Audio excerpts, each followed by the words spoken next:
You're now tuned into STWF TV, the Parlay Perspective. The Parlay Mic check, mic check. Mic check.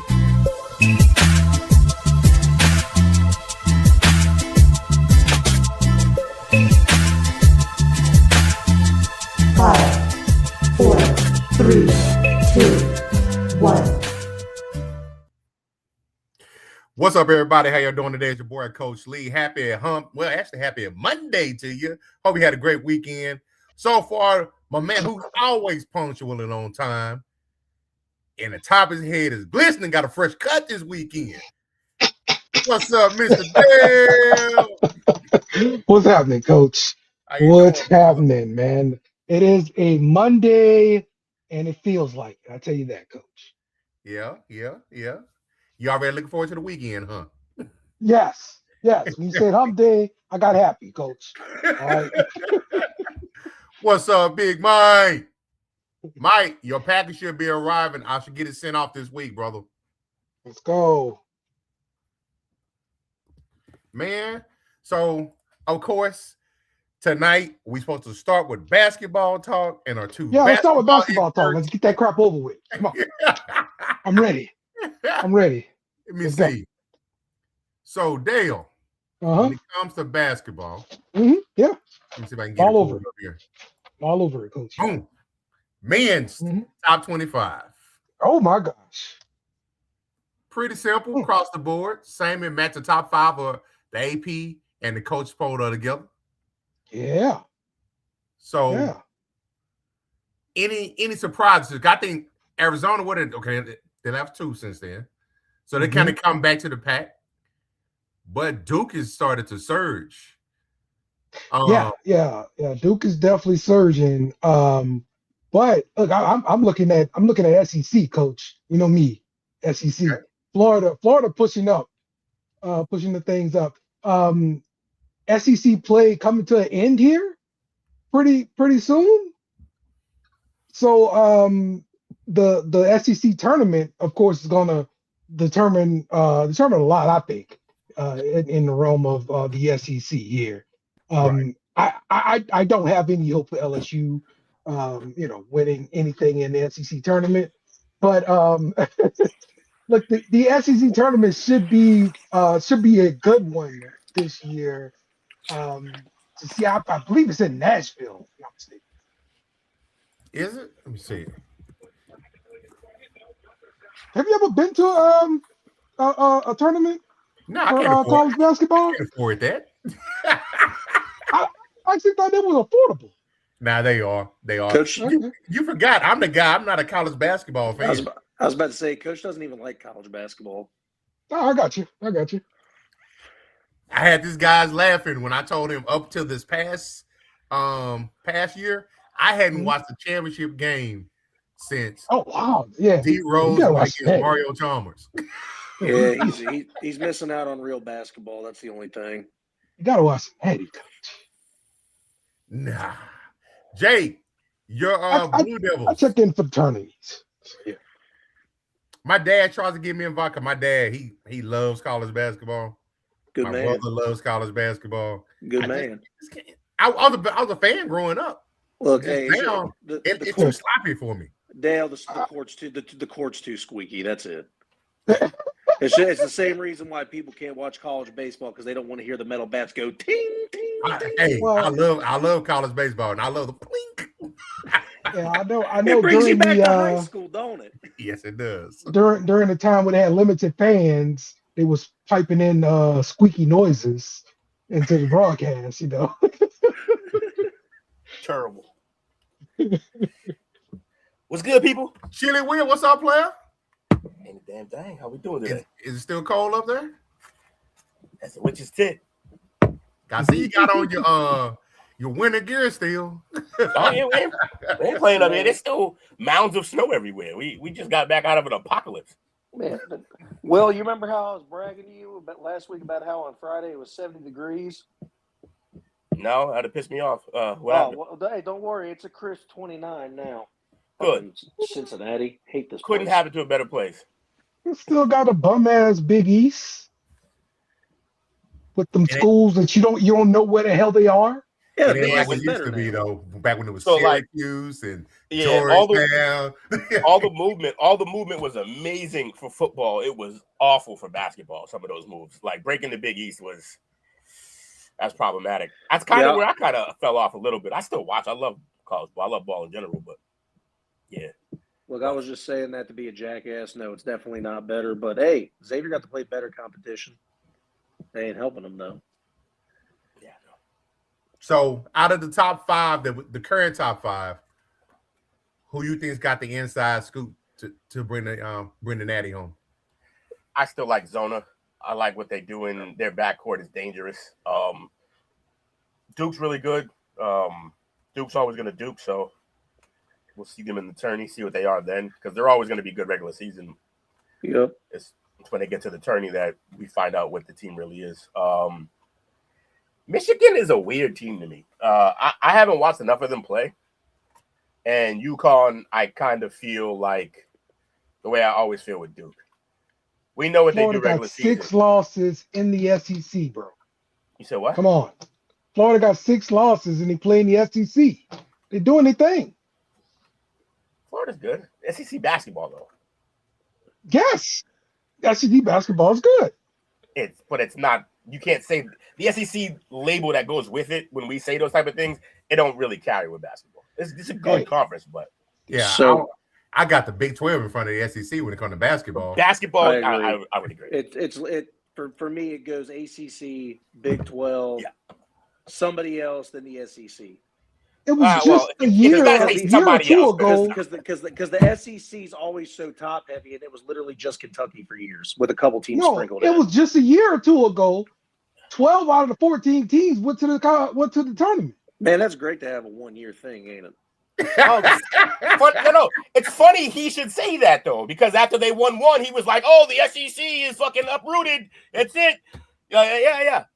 That you know how it feels. You need longevity. Bringing around town. Yeah, right back to you. He never realizes. He runs himself into his own trap. He doesn't realize. At least we can all understand that the ACC runs basketball, but not the point.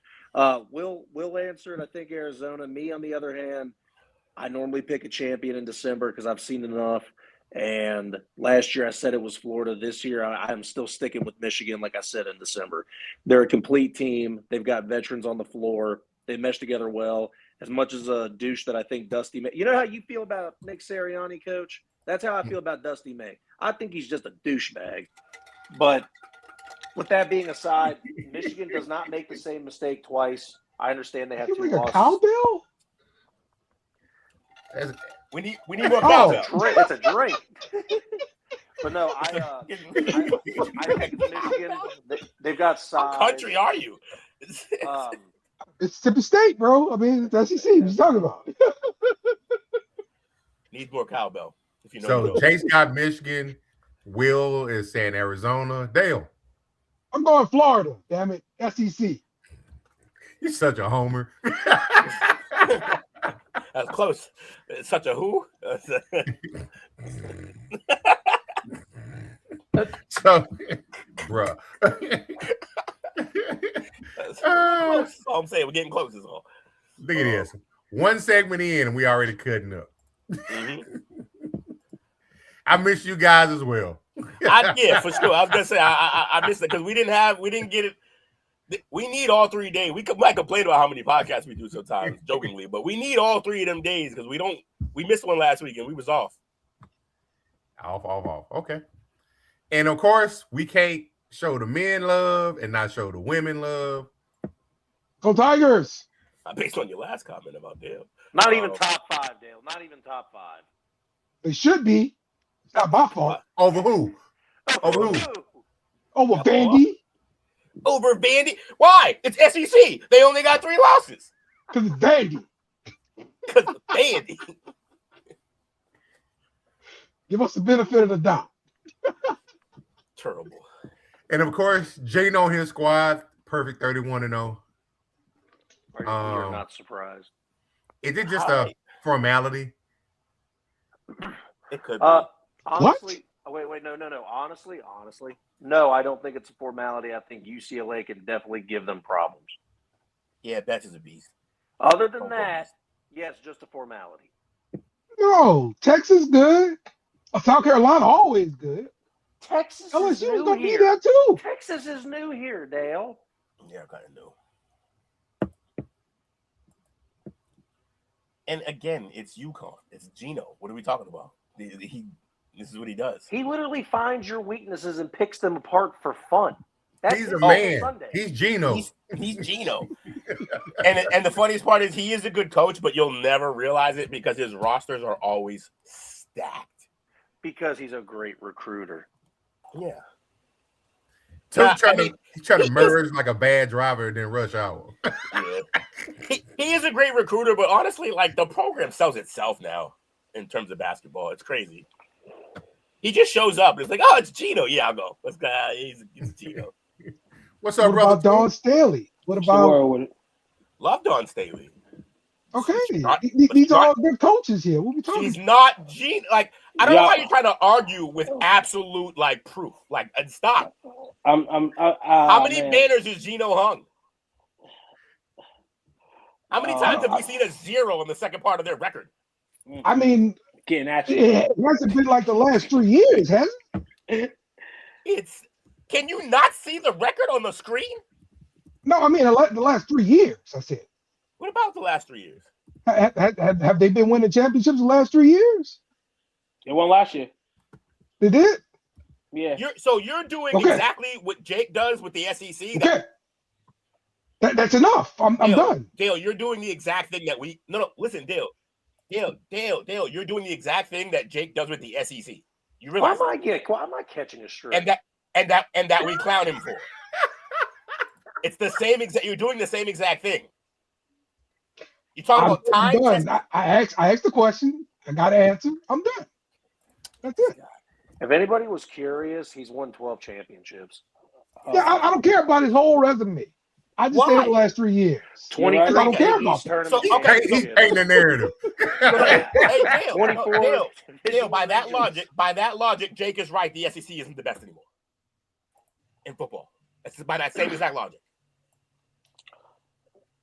We know where UConn stands, and I'm not gonna be the sexist guy, but Gino Auriemma, who is a guy over these female coaches. Shout out to the female coaches doing their thing, but when you got a guy in NCAA, he's already at an advantage. That's what I'm gonna say. Regardless of recruiting or whatever, when it comes down to coaching, it's pretty damn the X's and O's of the game. I'm not trying to be, but this is what y'all have gotten into, and why Gino's better.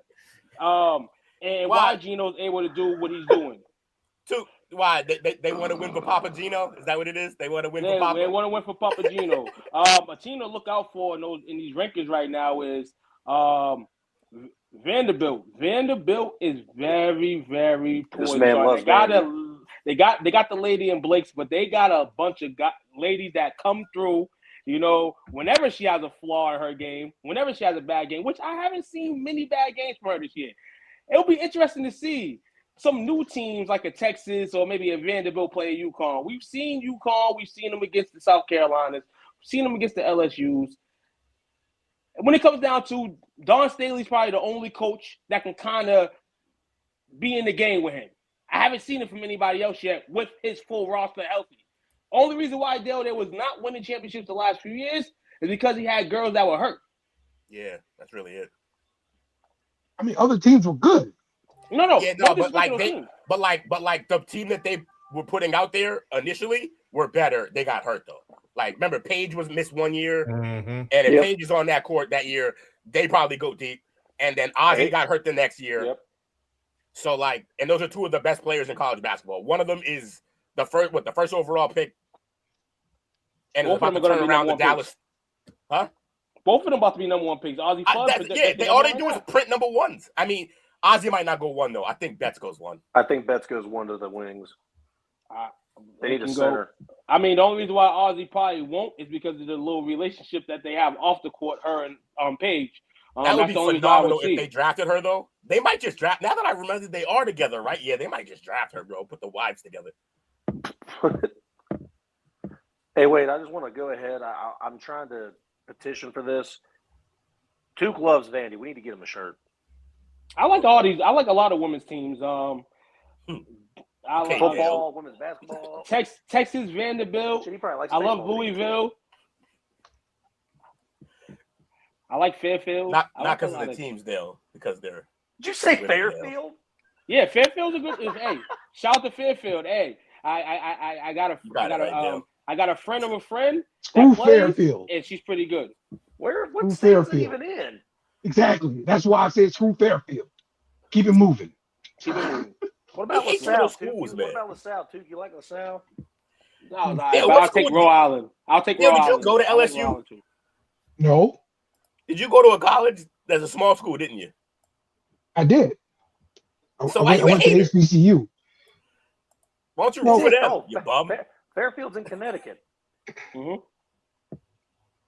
Yeah, I mean, just for the simple fact that these schools pop up during the tournament, and you have no idea where they're located. Screw that school. I'm No. Google. No. You don't know where they're located. That's the thing. But what's the damn deal, guys, man? Y'all, I'm sorry to crash the party when I crashed it. Y'all was blowing it up in that. Y'all was bombing. Y'all was doing y'all thing. I was handing y'all in the back. Y'all was, it's gospel. All right. So real quick, it's a story I came across for college basketball. You guys familiar with Chad Baker Mazzara? Yeah, that guy. Chad Baker Mazar from USC, right? Uh-huh. Yeah. What was that? You heard, Auburn last you heard the year? story that came out today, right? The 27-year-old, 11-year-old. Yeah. Yeah. Yeah. Mustache. What?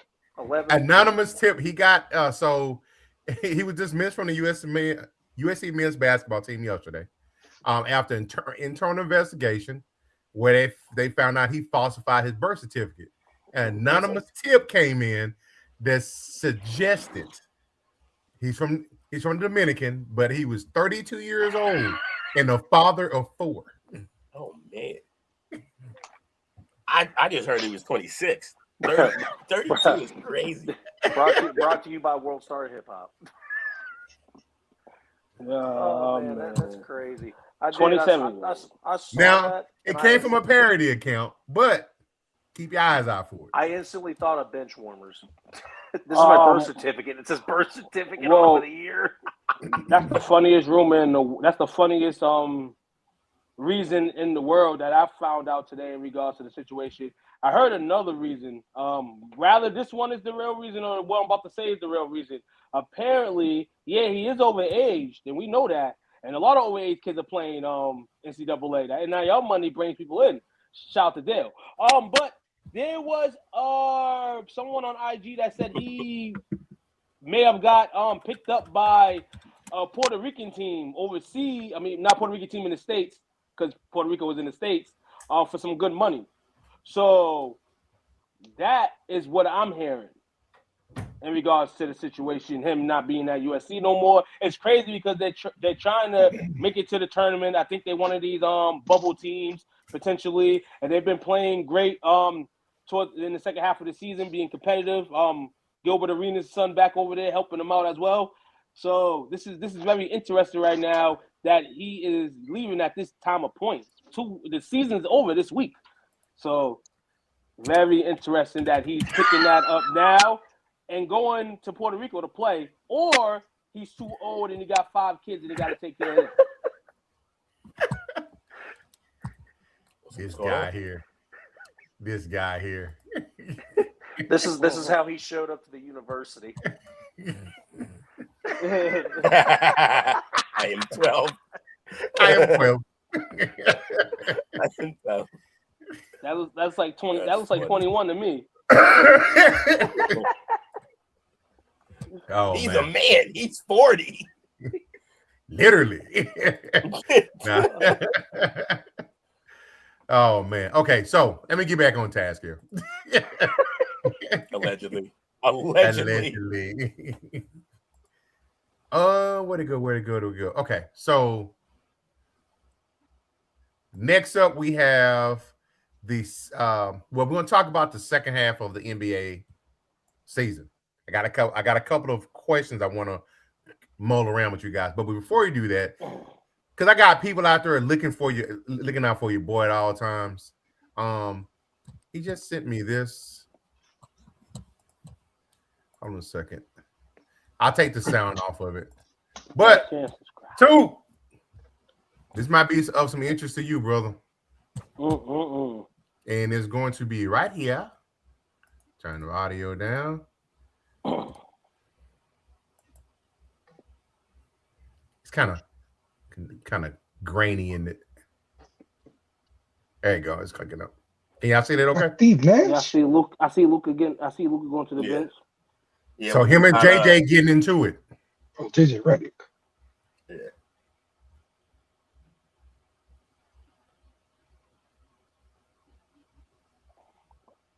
Yeah, look. I'm not reading anything into this because it's not like JJ is your normal, just regular guy coach. He's an ex-player, and he was just playing not 5 years, like 5-6 years ago. Yeah. So like he still got that fire in him. So when a normal coach would just let their player like walk off and be in his own head and figure this shit out, JJ's not having that. So they're gonna get into some scuffles. I don't have a problem with this. The only thing I do think though is that they can't get LeBron out of LA fast enough right now. I am telling you, it is not like LeBron's gonna be on his first thing smoking out because I think he realizes now that his presence is basically everything wrong with this team. I saw a breakdown about from Brian Windhorst, which by the way, Brian Windhorst, notorious LeBron glazer, is obsessed with him. Followed him around wherever he went to report on him. Okay, until recently. He even said, "Yo, when you put just LeBron out there with the what happened?" They said when you put LeBron out there with those bench guys, they okay. They're pretty good, solid team. When you put Austin Reeves and Luka out there, they're a really good team. When you put all three of them out there, their team is garbage. Like they cannot play all three together. And I think it's because they all have the same exact type of skill set in terms of they need the ball in their hands. So they got to get LeBron out of there, man. About to be the Mike's White Lakers, loins are tingling, man. I want to get that checked out, Mike. Yeah, he loves to hate the Lakers. Well, Will, that's good because it's one of my questions I had for you guys. So we all in sync together. Mm-hmm. What does his Laker exit look like? It just looks like how every exit looks like when LeBron James leaves a team. He fulfills his contract. He fulfills his contract. His contract's up, and then he goes to another team. I mean, despite everything that happens, we know. We watch LeBron and play with teams for grit. We know the last seasons are kind of crazy. The only difference with this team is there wasn't a lot of trades and all that through the deadline. Usually when LeBron team stints in or LeBron's reign is ending on teams, they start doing crazy stuff. To maneuver the roster for his liking, though they know he's leaving probably. They don't know if he's staying. I told you guys, if y'all don't believe it now, under construction is the word for it. And it's been like this. And to the point of this here, yes, Mike, they imploding because, like you said, LeBron is fast enough needs to leave. Because we know having Luka there now, it's going to be at some point fully his team. If it's not right now. Lakers look bad right now. We suck. And at the end of the day, JJ Redick as a coach, what that main picture was of, that's this coaching, man. If you can't talk to your best player like that, then as a coach, I don't respect you. If you can sit there and talk to your player like that in the basketball mode to a point where he feels a certain way, do it. Maybe it brings some power. Maybe he starts playing some defense. That's what he needs to do. We know Luka could score the ball with the best of them. But shout out to JJ on that, and I don't think there's nothing crazy on it. Is it lack of respect for the coach, though? No, it's not lack of respect. The coach is the coach. He's the coach for a reason. He's going through his own phase already, being one, a LeBron James head coach, and two, a Lakers coach, that every time a loss happens, he's under the scope. It's not only the player that gets blamed, the best players in this situation, it's the coach too. So he has to start being hard if he hasn't been hard already. Well, I mean Luka though. I don't know if you ever read. I bring it up often. There's a book I read in middle school called The Whipping Boy, and it was about a prince who had a servant who would take all his beatings for him. LeBron James is that prince, and every one of his teammates and coaches are that servant. Whenever shit goes wrong on a LeBron team, everyone but LeBron has to deal with that. Not LeBron. LeBron, he got to do his presser, but LeBron solidified. He is what he is. We already know he's one of the greats. So nothing that happens with him is going any further than the message boards that it's already always on. So, like, in terms of the media, when shit goes wrong on those teams, it's not LeBron that they're blaming. It's going to be Luka now. It's going to be Reeves. It's going to be Redick. Everybody but LeBron gets blamed, and that's the frustration with playing next to him. It's not, and that, I want to be clear, it's not his fault. I mean, I guess he could more often say it's my fault, but like, it's not going to really help anybody. And that's the thing, too. The solidification and the championships that he's gotten and the teams that he's won championships with. Like you said, well, everybody else is under the microscope when they lose and scoping them, and they're to blame. Why isn't he to blame? Because you got people on TV that say he's the best teammate ever. He's going to give me the ball to score. Yeah. And this is why we here where we're at with LeBron James. The last time LeBron was actually getting blamed for shit was when he was in Miami at the beginning. That's the very last time. Yeah. And it was only the one real season where they piled up on him, because after that, whenever they didn't succeed, because then they won like 2 in a row. And then after that, whenever they didn't succeed, it was Dwayne Wade and Bosh. They're old. They can't keep a LeBron anymore. We're going to move guys. We got to do this. We got to do that. So, yeah, he got a lot of the blame for like the whole first stint with Cleveland and then the first year with Miami. And then since then, he has been riding high. But I'll say this too. The Lakers is something different than most teams, though. Most teams, when LeBron leaves them, are a dumpster fire after. This time, I think they did themselves a service by getting Luka, by having Austin Reeves. I actually think, I know you keep saying they're under construction still.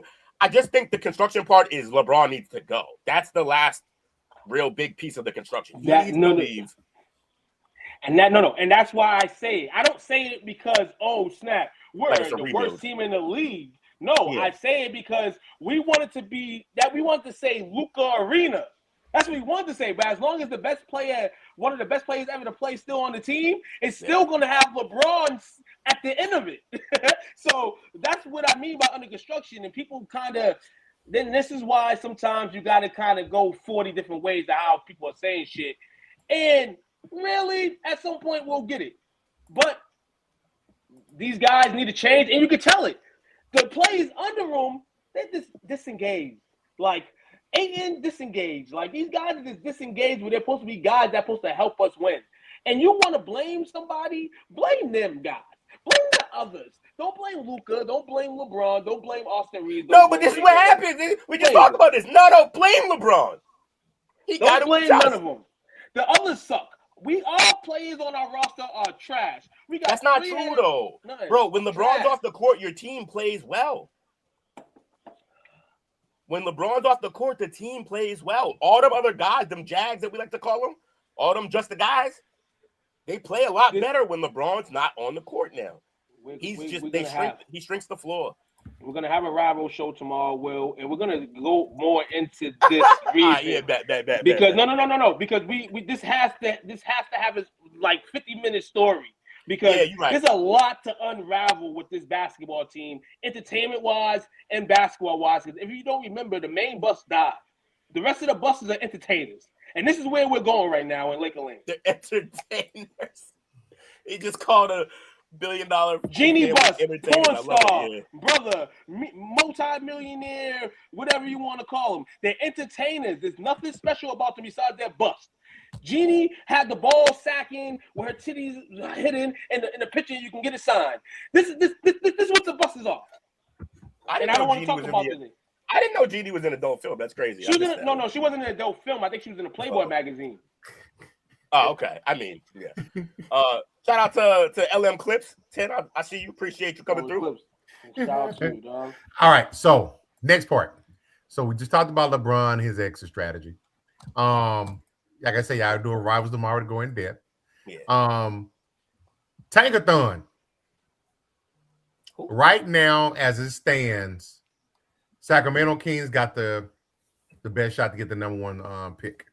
Yep. Followed by the Pacers, the Nets, the Wizards, the Jazz, the Pelicans, the Mavericks, the Grizzlies, and the Bulls. So, that being said, who do you think ends up with the top overall pick? Now, keep in mind, I'm pulling for my Mavs. I'm going to be a little biased, but they have the second hardest remaining schedule for the last 20 games. You said the Hawks? Mavs. Oh, the Mavs. Okay. I don't think it's going to be the Mavs. I think it's going to be the Kings. I think it's right where it's at because at the end of the day, everybody's gone after this year from the Kings. They're going to have to reload. And I think for 2, we got Angel LeBron leaving LA. We got LeBron leaving LA next year. Luka will be there. Steph's still going to be in Golden State, but we know Steph's kind of on the age in decline. Not decline as a player, but age in decline. And there's going to have to be a new player of the West. And this draft is loaded this year. So one of these guys may start their career number 1 pick, Darrell Peterson, AJ DeBonster. Y'all might start your careers in Sacramento. How y'all like that? They snapped a 12-game winning streak. They snapped a 12-game losing streak the other day. So Mike says the NBA isn't letting either the Kings or the Pacers get the number 1 pick. Not happening. I can see that. And why is that? Because one of these top 5 picks, a couple of these guys could be really, really good players, and the Kings don't know how to manage them. They don't deserve them. Think about it. If the Kings get the number 1 pick, they likely take Peterson. Wasn't it rumored almost at one point in time they almost moved to their 3rd all-star caliber player after had Fox? They should move to Seattle. The Kings are garbage. It's a bad franchise. They just, they had Halliburton and Fox in the same locker room, in the same lineup. Could have cooked. I get it, 2 point guards. So they move 1 for Sabonis. Then they let Fox go. They don't deserve good players because they don't keep them and they don't pay them. So I'm actually with Mike on this. I agree. I wouldn't be shocked. Like, if they get the first pick, cool, whatever, then it happens. Like, they had the worst record, whatever, it happens. But if they don't get the first pick, I will not be surprised because of how bad they handle their team. Nets are another team that can definitely get them. I would be more solid than Nets. If the Nets were able to lose games on top of games, the Nets having the number 1, I would go between the Kings and the Nets for sure. The Nets, Brooklyn, of course, with all the money they have as well, and then they can tack a number 1 pick to it. That's going to be a interesting offseason for them in terms of that. So, but where Sacramento, I say lands is, listen, remember that guy, Mitchell Robinson? Yeah. That played for Kansas? Yeah. And he got drafted by the Kings. He wasn't number 1 pick, though. No. He wasn't number 1 pick, though. Thomas Robinson. Yeah, they bombed that too. Robinson. So he bought and Bagley. And Bagley. I just feel as if, like, the way the NBA, okay, you guys could be right 100%, and I'm wrong 0. I think I'm wrong 0%. I think the team I feel is not going to be the team. But my question is, what team has given up the most this season? If you could just think for 1 second and give me an answer. Giving up the most. The Nets were dealing stuff away. I don't know. Who you thinking here? I'm just saying in general because I don't know. Maybe you guys know because we kind of been circling on these number 1 picks the last few years. Dallas last year felt like they gave up Luka, and that's all they gave up. They gave it all up. Luka's it all, and then you got Cooper Flag. So I'm trying to figure but see, the out Mavs the thing, trend. the Luka thing, I think, like I said, conspiracy theory, like we always do with this. I think their hands were forced in that situation. I think the owner did that, and I think they know now. I think they're trying to. I don't know how that's playing out with my man trying to buy the team back, the Mavs back, but like, I don't know. I think the league sees right now that Cooper Flag is for real, and I think they also see over on the East Coast that boy Con Knipple is the real deal. But Con Knipple has a better team around him right now, honestly. He has like a younger, more like athletic and just more potential around him than Cooper Flag has around him. Cooper Flag needs another guy or we're going to waste a guy away in Dallas again, the way Luka seeming like he was wasting away for a little bit. I like your thought process, Will. Tatum Because of should that, not come back. Because of that, I can see the Mavs getting one because him and Peterson is problematic. I don't see Dallas getting the number one pick again. They were in fortunate circle. Shout out to Nico for fulfilling the dream. But I don't think they get a number one pick again. I just don't think so. I think they have to build this team now. They have to figure a way out to not only build this team around Flag, but what they're going to do with guys like Kyrie Irving, who's not playing again this season, guys like Klay Thompson that will rather be in Texas with Meg Thee Stallion. So we got to figure out what they're going to do first. But I don't think that results in a number one pick. But, hey, anybody with this new ping pong advantage has a chance now. Any of those teams in that circle have a chance now to get a number one pick more, really. The ping pong that they don't publicly show anymore. And they said everybody now gets one ping pong now. Everybody gets a ball now. Just one? That's the sense. No, well, I mean, people have a better percentage now. A team that's 14th projected pick has a chance, has a more ultimate chance to get a number one than they did 20 years ago, 10 years ago. Oh, so they up the chances of the back half of the lottery. Right, okay. more lottery balls for that team, and this is why certain like the Mavericks got the number one pick because the ping pong balls, the lottery, the black man hit a lottery in one night and he hit for $4 bajillion. That's how it happened with Cooper Flag. That's what happened. That's why people got to salute Nico. Salute Nico. Nico made it happen.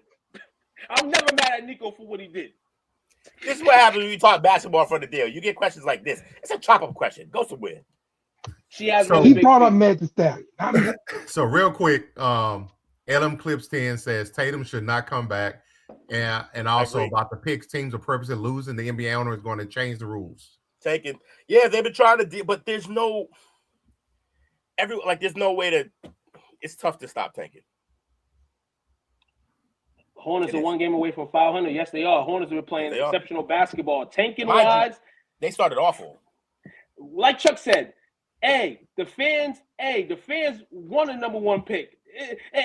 Some fans want a number one pick. Some fans want their team to be good, and some fans like the Mavericks, the Celtics, the Lakers.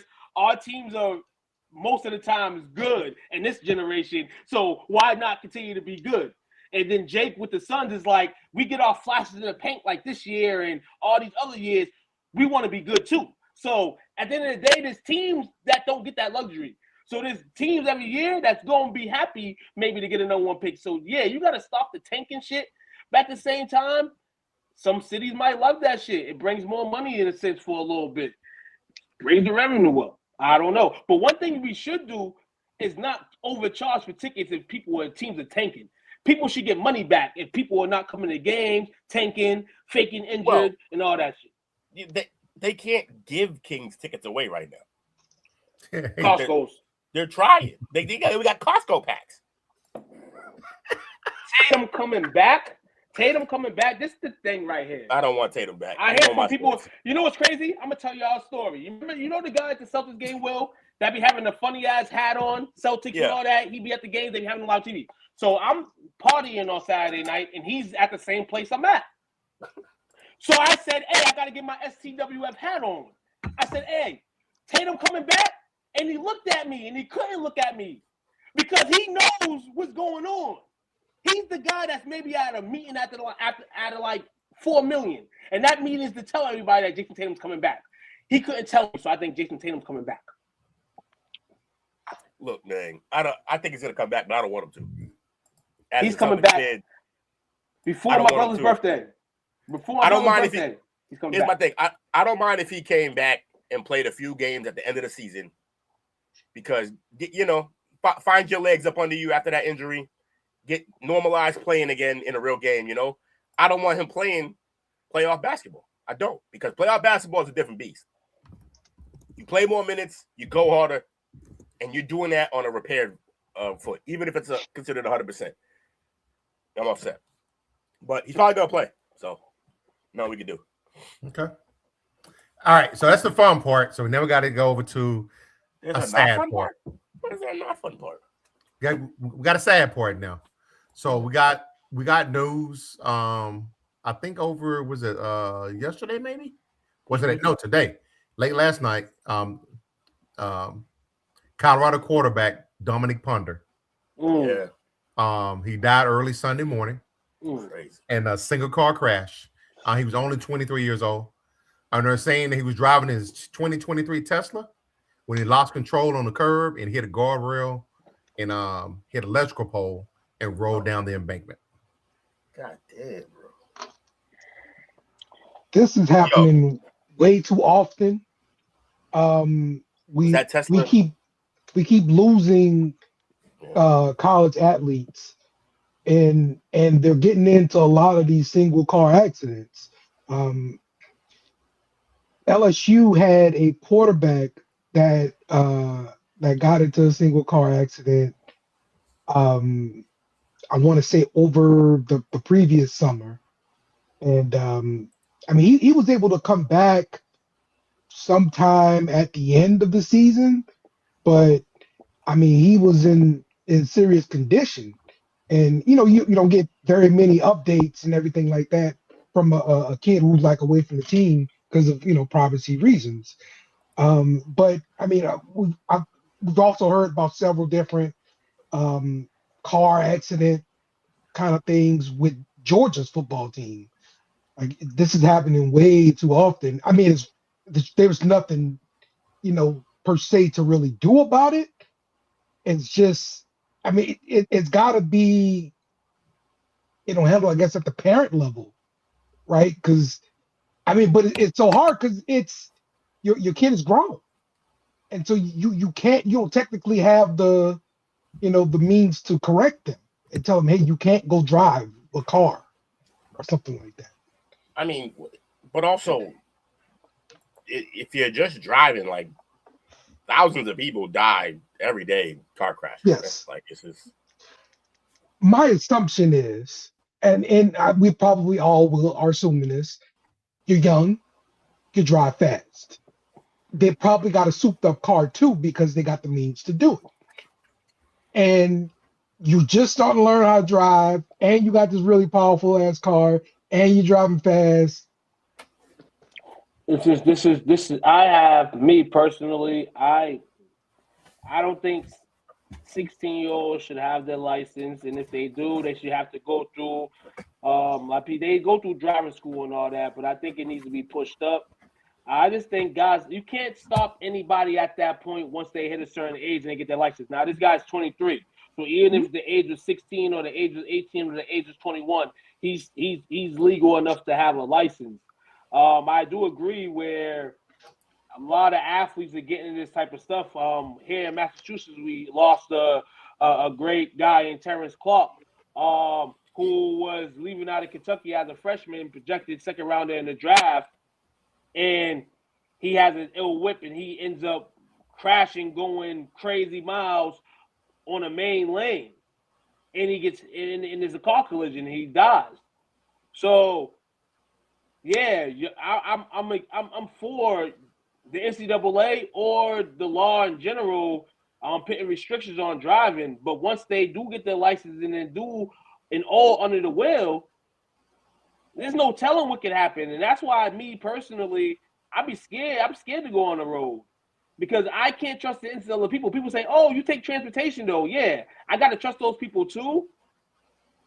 But I feel like those chances are more, I mean, every chance is kind of the same, but, and I can't say I've never had a bad experience on the MBTA, but it's a wild situation when you give yourself the hand on the wheel and you got to be on defense and offense. That's a sport too in itself on the road.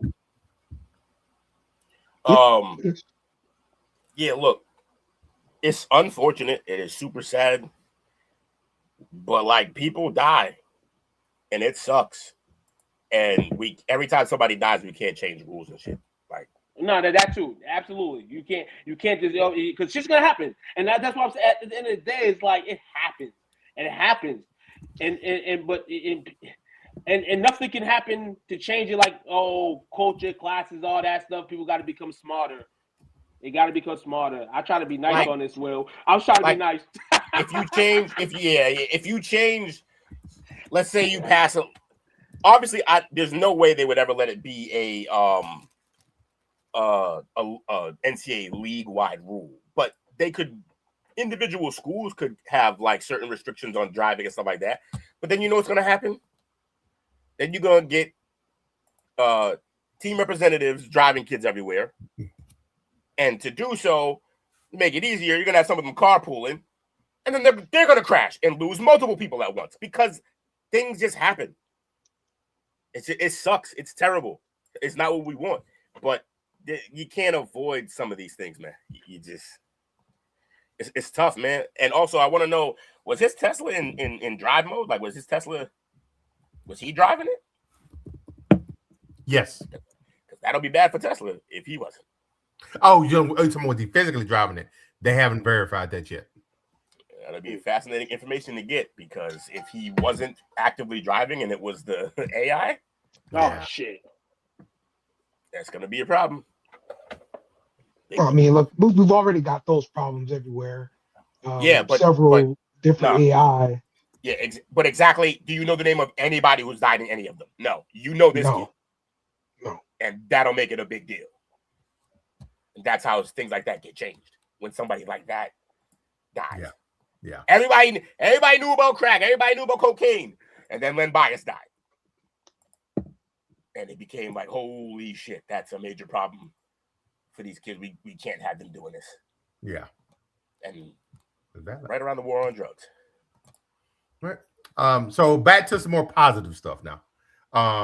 As far as college football. So I had a couple of topics. I want to get y'all perspective on this, of course.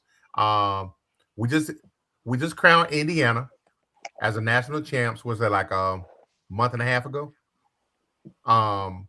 So Sig, he's got the reputation of being a top program builder. He did it at James Madison. He ultimately did it at Indiana. So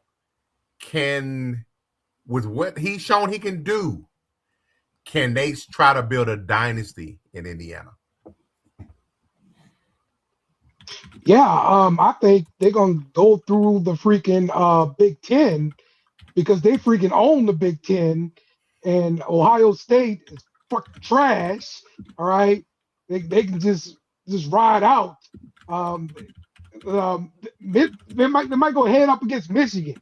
How about that? Michigan and freaking Indiana just take over the Big Ten. I like the way that sounds. Man's trying to rage bait, and it just ain't fucking fantasy talk right now.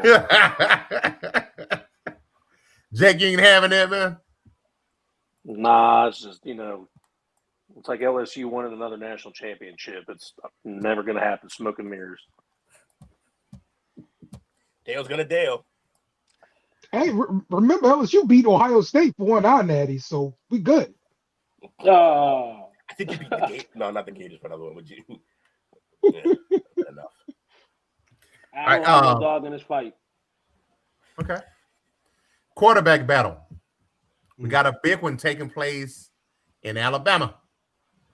You got Austin Mack, who followed the board from Washington to Alabama, and then your boy. I knew this was coming up. you got the 5-star redshirt freshman, Keelan Russell. Russell. How do you guys think this plays out? Well, obviously, Matt has the leg up. It's his guy. Yeah. So he has the leg up. He knows the system that's probably going to be in place. But, man, I saw Russell play. Now, I'll say this. Corey Moore ain't walking through that door. But if he was. You crazy, dog.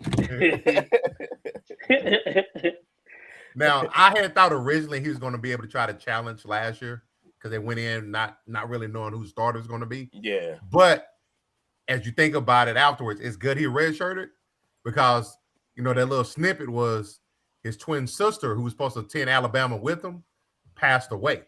Oh. So he had all that going on. So I think obviously you're not going to be able to replace a sibling, especially a twin sibling.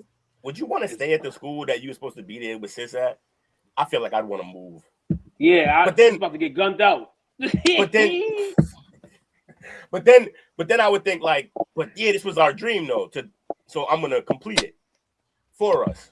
True. So it could go either way. I don't know what the kid's makeup is in terms of how he'll view that.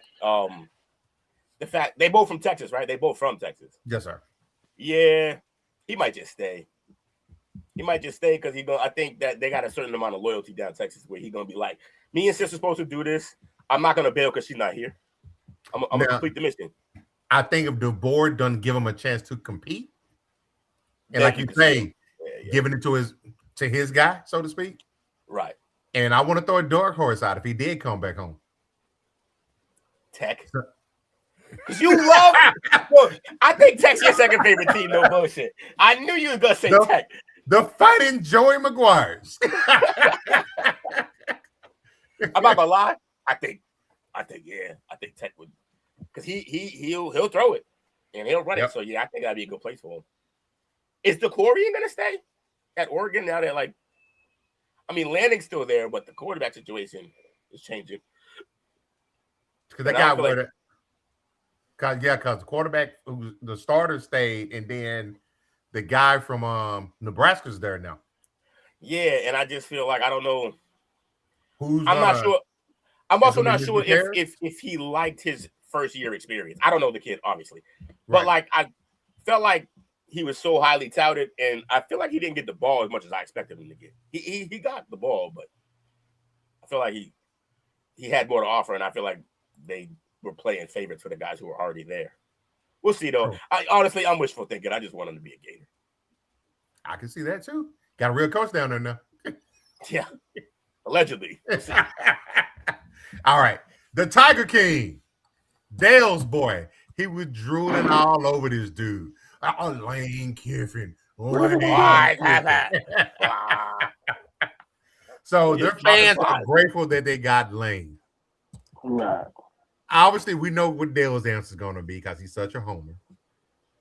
But for you guys, how long do you think it's going to be before he falls out of favor there? Wait, who? Oh, Kiffin? Yeah. Give me 3 years. Well, if the rest of the fans are anything like Dale.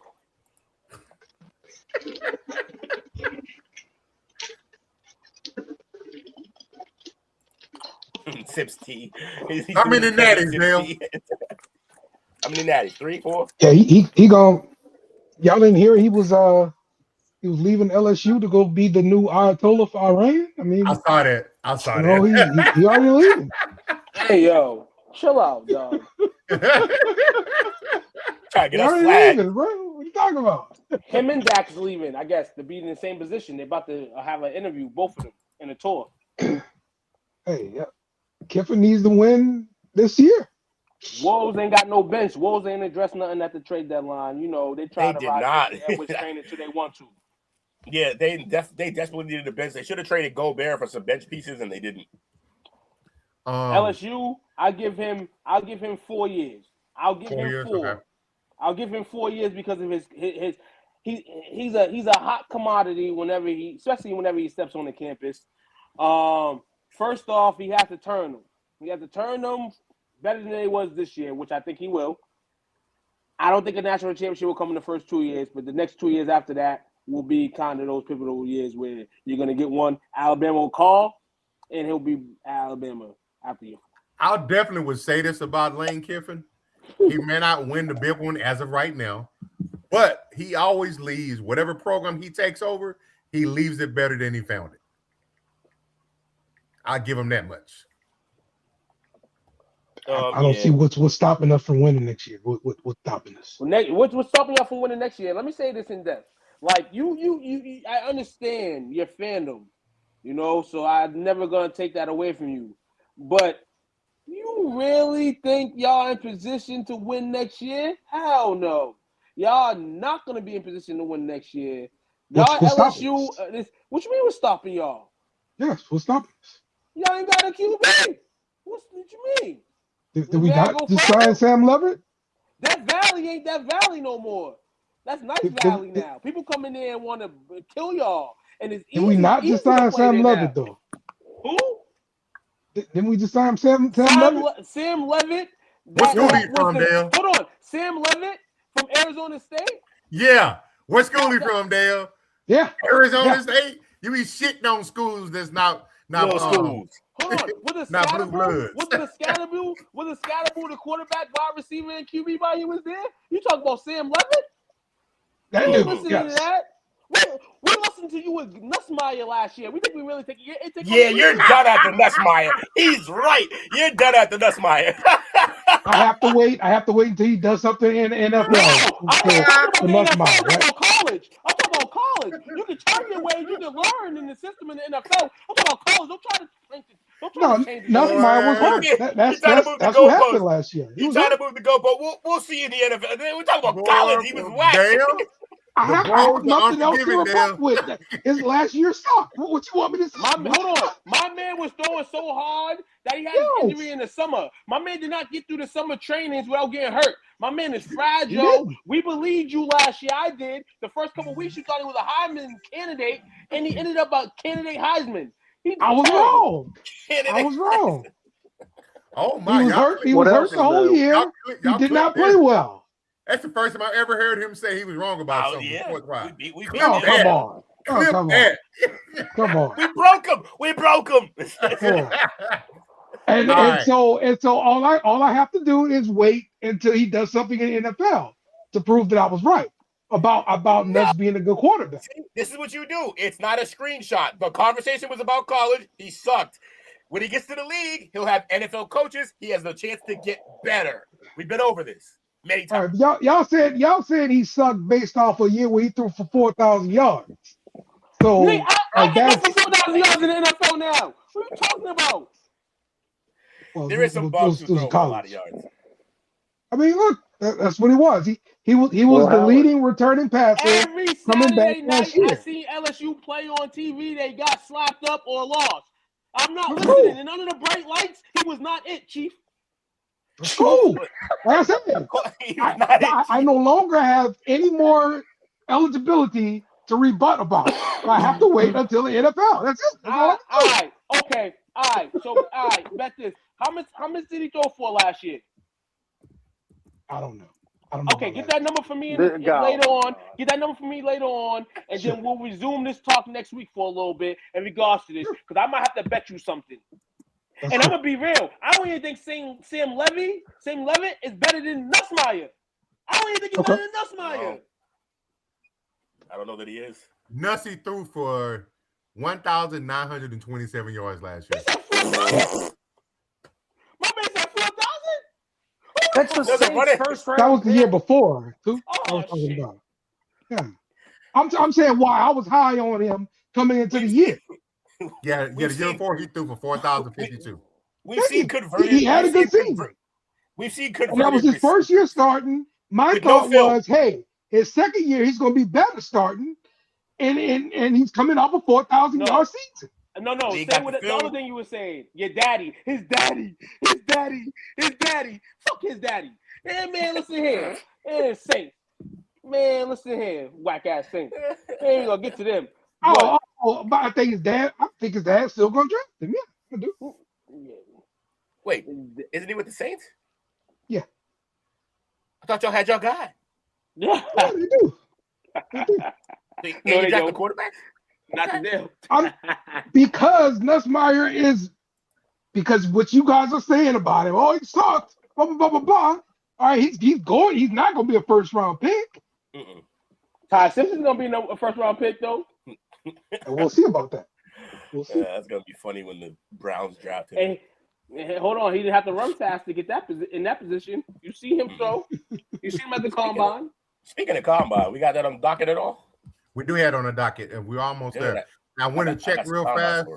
Sam Levitt, 2024, threw for 2,884 yards. That's with Scatterboo. So they didn't get the 4,000 combined. And then last year, he threw for 1,628 yards. Oh, so he's moving back like Nuss. He's moving backwards like Nuss is. Good. That's great. Solid. Wasn't he hurt last year? Didn't he get hurt? Levitt? I know he's hurt right now, so he had to get hurt at some point in the season. He's hurt right now. Yeah. Oh man, he's not. He's going to be limited in the spring, so he's not going to be ready until fall. If he's ready in fall, I'm gonna be real with you. the transfer portal is like the lottery in a sense because you got to get the right guy to hit. Indiana ended up getting Mendoza. He ended up hitting. Every QB is not going to be able to do that, and every QB every year want to get the next hot 6-year senior for $5 million. This is why LSU, you won your championships with guys like Jamarcus Russell, guys that you recruited from the ground up, not no transfers. Stop changing the game because you see what everybody else is doing. Continue to be the trend that you are, and maybe you'll win a national championship. Maybe you need to have somebody homegrown inside, grow them, or can your coaches not grow them and want to do what everybody else is doing and cheat the system in a sense, though it's not cheating the system no more because you can pay for these players outright and go win a championship that way. You over here, Sam Levy from Arizona State. Did he win a championship with Arizona State last year? Or the year before? He got close the year before. Shout out to Scott. Arizona State you're talking about. But, what are you talking about? Dale, you better hope. I know the kid got $5 million. You better hope he hits.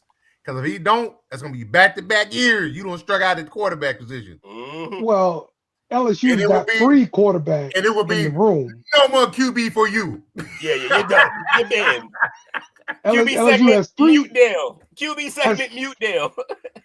LSU has 3 quarterbacks in the room that Kiffin is excited about. So, and I also trust Lane Kiffin's recruiting. I trust his scouting. If That's why we hired. If I'm him, I'll try to get that guy Trinidad did. Chambers is going, isn't he? Oh wait, what are they rumoring him, by the way? No. He got the extra year from the Mississippi court. All they did is all they have to do is just rule a temporary restraining order. So the temporary restraining order prevents him from getting suspended. Right. NCAA ain't going back to court. And if they do go back to court, it's going to take a long time. He's going to be playing. It don't make sense. He's going to play. Be over. Yeah. Yes. Okay, fair enough. All right, Dale. Yes. Got something for us. Talking about some stickball. Yes. You guys wanted to talk about LSU. So we're going to talk a little bit of LSU baseball. And LSU baseball. Yeah, that's right. I sat through your basketball crap. So shout out to Dale and LSU baseball. Everyone loves basketball but you, Dale. No. We are a vocal majority over here that don't like when we talk about I think when we talk about basketball. I think Ant could win MVP. We'll see. He could win MVP next year, not this year. So you'll see here that it was a low scoring weekend for the Tigers. Y'all out can't even there, put away Dartmouth on the ball field. What are we talking about? You can't put them away. What do you mean? What do you mean, Coach? Look at that low score. I mean, you guys can't even. I mean, come on now. It was cold out there in Northeastern. It was cold out there in Dartmouth, Dale. It was cold out there this weekend. You know, besides Saturday was nice. In New England. Yeah. But Sunday it was cold. Today it was cold. Northeastern, y'all play Northeastern. Nice. Yes, and we play them again today. It's going on right now. I'm sure. What was the score of that game? I can't see that. I haven't looked for right now. No, the game of the last game. It's 3-0. Okay. Shout out to.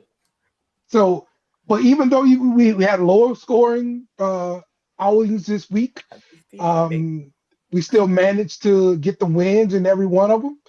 Saturday, we had our junior pitcher, Cooper Moore, outstanding through about 7 2/3 innings.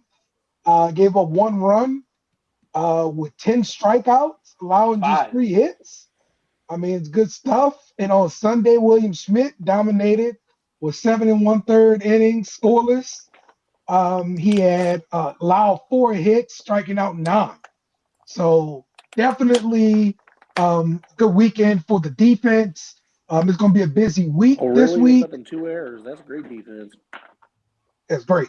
So this week we've got a tough week. We got Northeastern coming up today, and then in the midweek we got ULF yet, and then we got a weekend series with Sacramento State. So busy week for the Tigers on the diamond. Shout out to that. Dale got the ill emblem from LSU. LSU, you ain't gonna talk about that loss, but it's all right.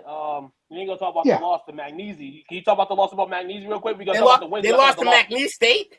Yeah, we lost to McNeese in the midweek. There is I believe he's a freshman pitcher who coming off the injury. They let him work, and he didn't have a good outing. He got toe up, and they lost the game 7-6. Do you watch these games or just follow the stats? He watched these games. No, I watch the games. He watched these games. I call both. He was upset. He was upset when I mentioned that they had lost. Oh, you and Jake brought it up to me. Like, yes. I was in shock. I was in shock, Dale, because your team's nice. I was in shock when I seen the loss. It's good to have brothers, man. They never let you forget. uh-huh. Nothing is right. My BC Eagles 5-5. BC 5-5. Losers of 2 straight. Hopefully we can get together. We do have a game, I believe, tomorrow. But that's all I can tell you about BC baseball. It's just like every other team that BC has. Ain't 40 games over 500. Probably 40 games under 500. Yo, remember when BC used to be relevant in football and basketball? Yes. Now it's only hockey. Sometimes basketball. Now it's only hockey. Yeah. And now it's only hockey. Honestly, we ain't even that good in that either. Honestly, it's just that we get the recruits and stuff like that. So it's kind of good that we're in the top 10, top 20 every year. But other than that, we lost to BU the other day. Like, I mean, BU and BC is a hell of a rivalry, but being where BC is in hockey, there's no way we should lose to BU, and we keep letting these guys off the hook. They're part of the bean pot. They're being part. Nah, when they play, it's crazy because in baseball and hockey, teams probably like 8 to 10 times.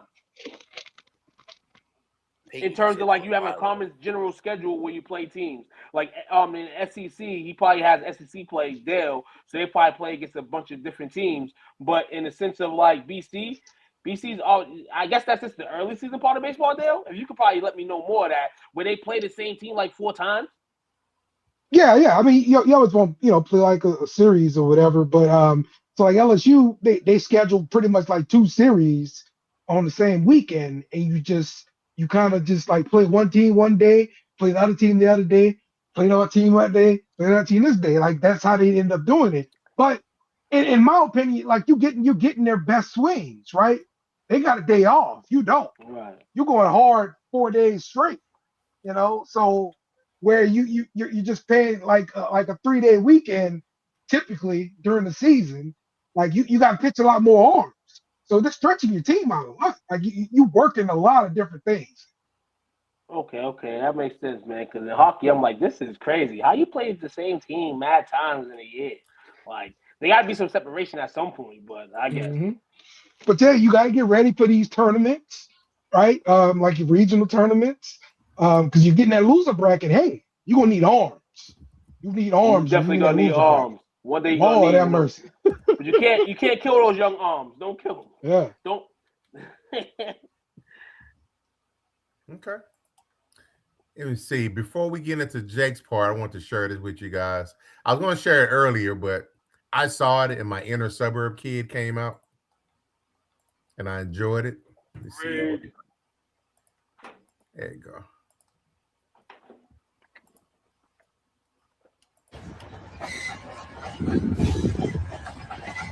Oh yeah, this is fun. Red Bull is always crushing it with this type of stuff. Yeah.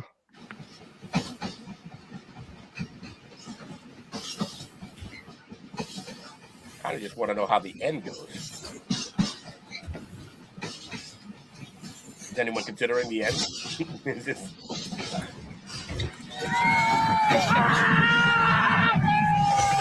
Yeah. What y'all think about that? That's awesome. It's phenomenal. Well, why Flip. Red Bull like the only sponsors for stuff like that?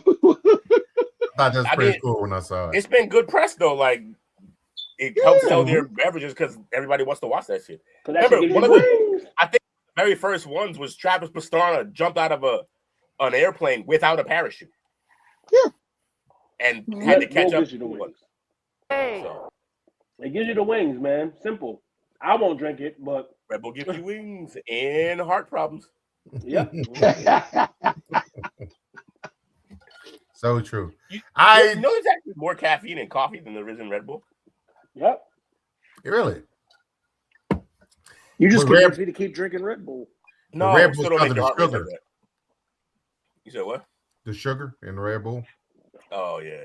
Not good. But then the sugar and the sugar in the coffee too. You know what I'm saying? And No, it's an no, interval. you Well, when I add that drink sugar. coffee, I drink coffee like me. I thought my coffee black. I like my coffee like I like me. Naked. What the fuck? I want my coffee to taste good. Give me all the foo stuff. You're drinking milk at that point. Like chocolate milk, cocoa. Chocolate milk. And in New Orleans, if you go to Cafe Du Monde, With his you pink order heel. that coffee. It's half milk, half You go to coffee. Cafe Duché. I knew it when you said Dumont. Y'all see Cafe Du Monde all the time. All right, it's time for our Jake segment. Let's get it popping. Welcome to Jake's NASCAR Niche, where we dive into the twists and turns of the racing world. All We right, need Jake. an LSU intro for our segment. That's what we need. Yeah, you should work Get on on that. No one needs that. I'll get on that. Two equally unwatchable segments. See, I've got this great friend. His name's Coach Lee, and he helps make these edits for me, and I appreciate it. I got a guy. So yeah, this weekend we were racing in Texas, Coach. We were at the Circuit of the Americas in Austin. And, Yo, they got a new coaster out there at that same location. Called Circuit Breaker. like Check roller it out. coaster? Yes, for real. Real What talk. the fuck you know about roller coaster? You can't get under them. Hey, Dale, you see that trophy he's got? You see all the twists and turns? Is that what the roller coaster looks like? Sure. Yeah, so we were road course racing, so there's more than just left turns, as Will says. That trophy right there, that's exactly how the track looks, but I don't even care. I hate road course racing, but I watched this race because Tyler Reddick had the opportunity to do something that no other NASCAR driver's done in history, and that's win the first 3 races of the year. He's made history. 23-11 is on fire right now. Michael Jordan's been in all 3 of these first races, part of history. Coach, you recognize anything about that Tyler Reddick picture? Did I notice anything about it? Yeah, what it look like? Took, you're on mute. Michael better not be near that kid. Never mind. I thought he was going to say something funny. All right. Should have stayed on mute. Jesus Christ. Yeah, really. Coach, Will, Took, does that photo remind you anything? It reminds me of Michael. Get to the bit already. Jesus. It reminds me of Michael Jordan. It's the same pose Jordan did when he won his 3rd championship. Oh, the hat. The way the hat's turned to the side. You know what the suckiest thing about this is? Oh, hold on. I'm gonna let everybody get their point. I'll be last on this because this is great. It's rigged, and it's great for in NASCAR. But I'll get into it in a second. It's fucking. Yeah, no, this is Tyler Reddick's 3rd in the row. He's got a substantial point lead now. I think he's up by like 80 plus points right now in the standings. Absolutely unreal start. Again, I said this last week. I said it the week before for Daytona. Tyler Reddick was winless last year. He had a lot of stuff going on in his personal life. And to start off the 2026 season with 3 wins is unbelievable. They go to Phoenix next week. Qualifying will start on Friday, or practice will start on Friday, followed by qualifying on Saturday. Again, it's road course racing. Nothing big in the standings. We're still early in the season. Nothing huge to cover. Took, what you got before I say that's you've been your dash in NASCAR? It's been your dash in NASCAR. As I told Jake yesterday, it's rigged and I love it. We was talking about the NASCAR when the season ended, and we was talking about ways to kind of get it generated in terms of viewers, money.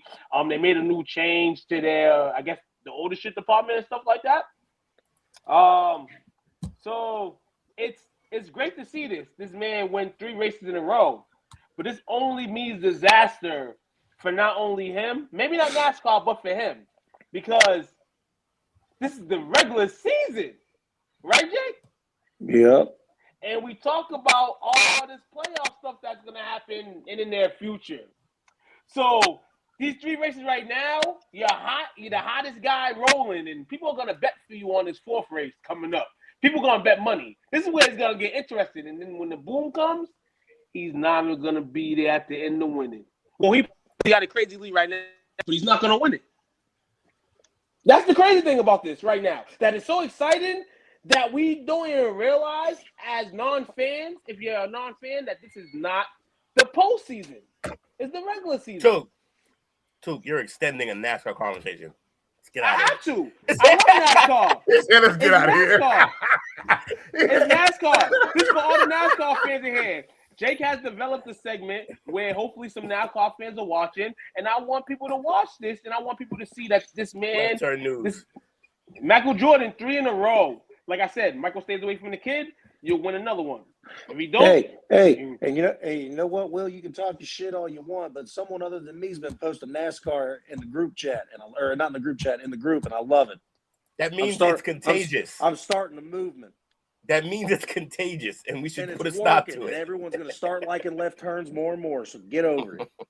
Get over it. But in the meantime, Will's like, wrap it up, B. Wrap it up. Pack them up.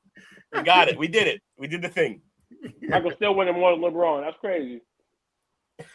He's still winning more than LeBron. That made the segment. That made the segment worth it. That made it worth it. Wouldn't it just be hilarious if LeBron ended up getting into NASCAR and just bombed it? Yeah. Oh, I also heard Jordan was shooting down missiles over the weekend too. LeBron didn't do that either. That's all I mean. More on what we're doing. More I ran tomorrow on the moving on. All right, so we just finished up with the day 4 yesterday. We just finished up with the draft. Combine. Draft combine? Yes. Yeah. Come on. My bad. Thank you. I'm like, damn, we missed the draft. So yesterday, as far as the day 4 high points, Mendoza continues to be a no surprise type of guy. He's still the consensus #1 overall pick. But this guy, they saying now it's not too crazy to think Jeremiah Love won't be a top 5 pick based on what he did in his 40 times. What do y'all think about that? What GM getting fired for taking him that high? That's right. We'll talk about that, Coach. Hold on now. Did they fire? Where did DeJounte get picked up last year? They didn't. They fired the Raiders GM. Fired the coach. One and done. Fired the coach because the team was garbage. But he was solid. And part of the reason they got fired because he didn't know how to use him. Yeah, because he hired Chip Kelly. Oh, that was the problem. That's what started out. And he got fired during the season. Yeah, because Chip Kelly likes faster, speedy, like in and out of. Chip Kelly should stay out of the NFL. Yeah, way out.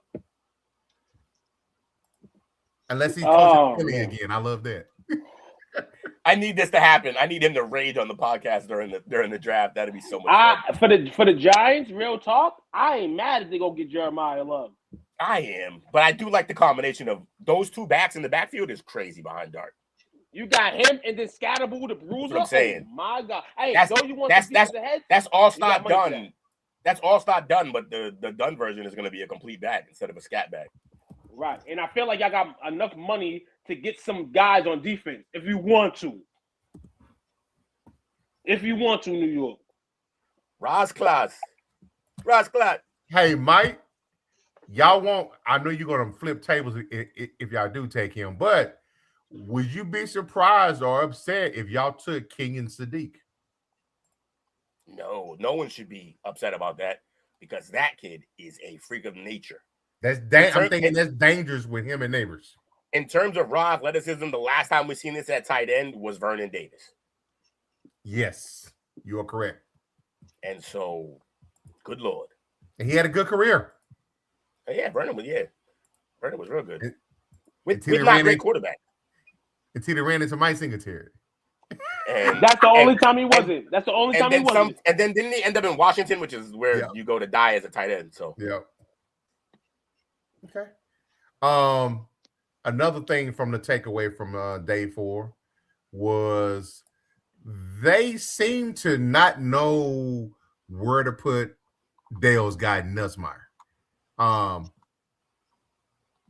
There's a lot of confusion on on how to evaluate him.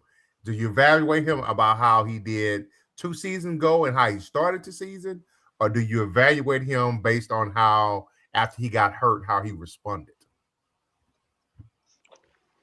You kind of just give him a C in my eyes, and we'll see how he does in the developmental stages of the combine going into the draft. All you can do is like work up your stock here.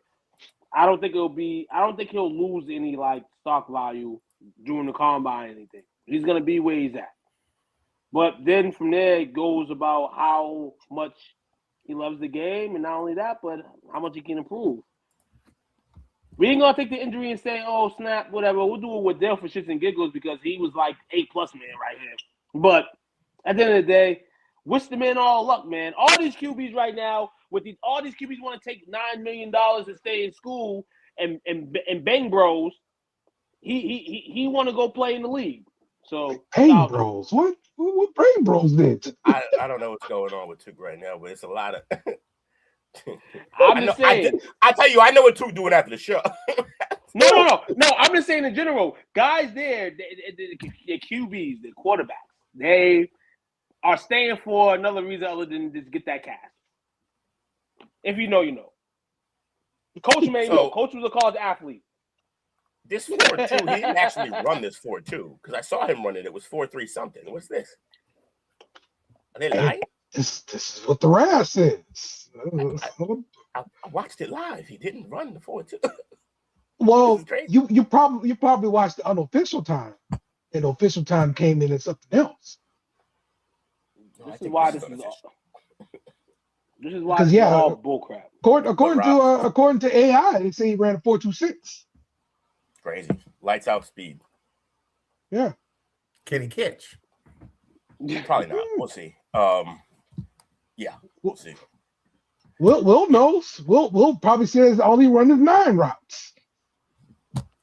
Probably at 4.2 speed. Yeah, he probably just ran straight. If I had 4.2 speed, anytime they called any other route, I'd just run straight. So. Well, I can tell you what. That is not true for this young man from LSU. I watched him. Yeah, now you can't freaking say I didn't watch him, even though you will. Xavier Thomas. All right, he ran a 4.28, and we did not use him and go deep wrong. All right, that's not how he was used. So you just used him wrong. Okay, also, that's fine. Brian Kelly maybe used him wrong. I don't care. That's not my point. How tall is he? Let's see. It's usually on here. I thought it was at least. Oh, there it is. 5'11". 5'11", 190. And how tall was Brennan? Yeah, making you go back. This is when it all falls apart for Dale. Listen. This is live. When you make him go back, is when it all falls apart. What was his name? Brendan what? Fenneman. Oh, good luck with that. Yeah, see? Thompson. Brendan Thompson. No. Brendan Fenneman. No, it was Thompson. Wasn't it It was Thompson. Brendan Thompson. I thought it was Fenneman. He's 5'9". He's 5'9". Cool. Yes. 4.2 is crazy, by the way. Yes. Yo, man. Yeah, that's what I had wrong. It was Brennan Fenneman that ran the 4.3 something. Okay. He's a safety. Kaepernick was right. That's all I'm gonna say. Kaepernick was right about something, but I won't say what it is. I'll leave it to the chopper tomorrow. Right quick before we move on, MSN did a list, which it's MSN, whatever, but I found it and I just wanted to talk about it right quick. They basically graded all the quarterbacks not named Mendoza because they were like, he's going 1, we don't need to do this. So they graded them out. Number 1 after Mendoza, obviously, Ty Simpson. They gave him a grade of A. They ain't even listed 40 because it didn't matter. Number 2, they had Drew Aller. They said that he showed no lingering limitations from his ankle injury at the end of the year, and that he definitely led the pack. Some say even including over Mendoza in throwing, like especially the deep ball. His deep ball was on point the entire time. So he's number 2. Number 3, Big Nussy. Yeah, they like his size, I guess. I thought he was bigger than this. He's only 6'2", 203. He is not a big quarterback. Sure. And then number 4, they gave him an A-. Number 4, K. Klubnik, A-. Yeah, if you had asked me who's bigger, Garrett Nussmeier or Cade Klubnik, I'd have been like, oh, definitely Garrett. Nah, Cade, 6'2", 207. Number 5 was Carson Beck, B+. Number 6 was Taylon Green. Yo, they didn't list the 40 time until it was a black quarterback. That's crazy. Yeah.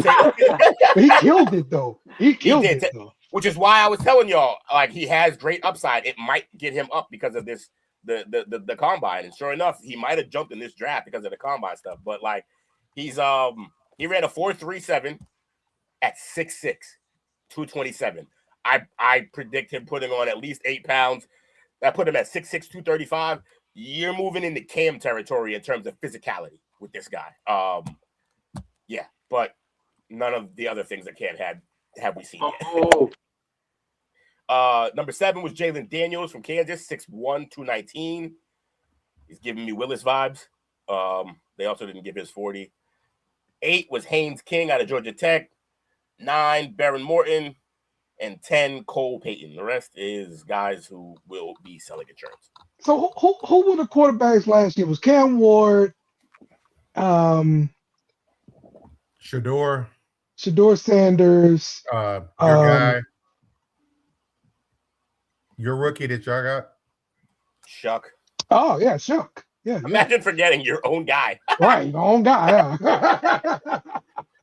Yeah. Because the reason why I'm bringing this up is just because Dart, yes.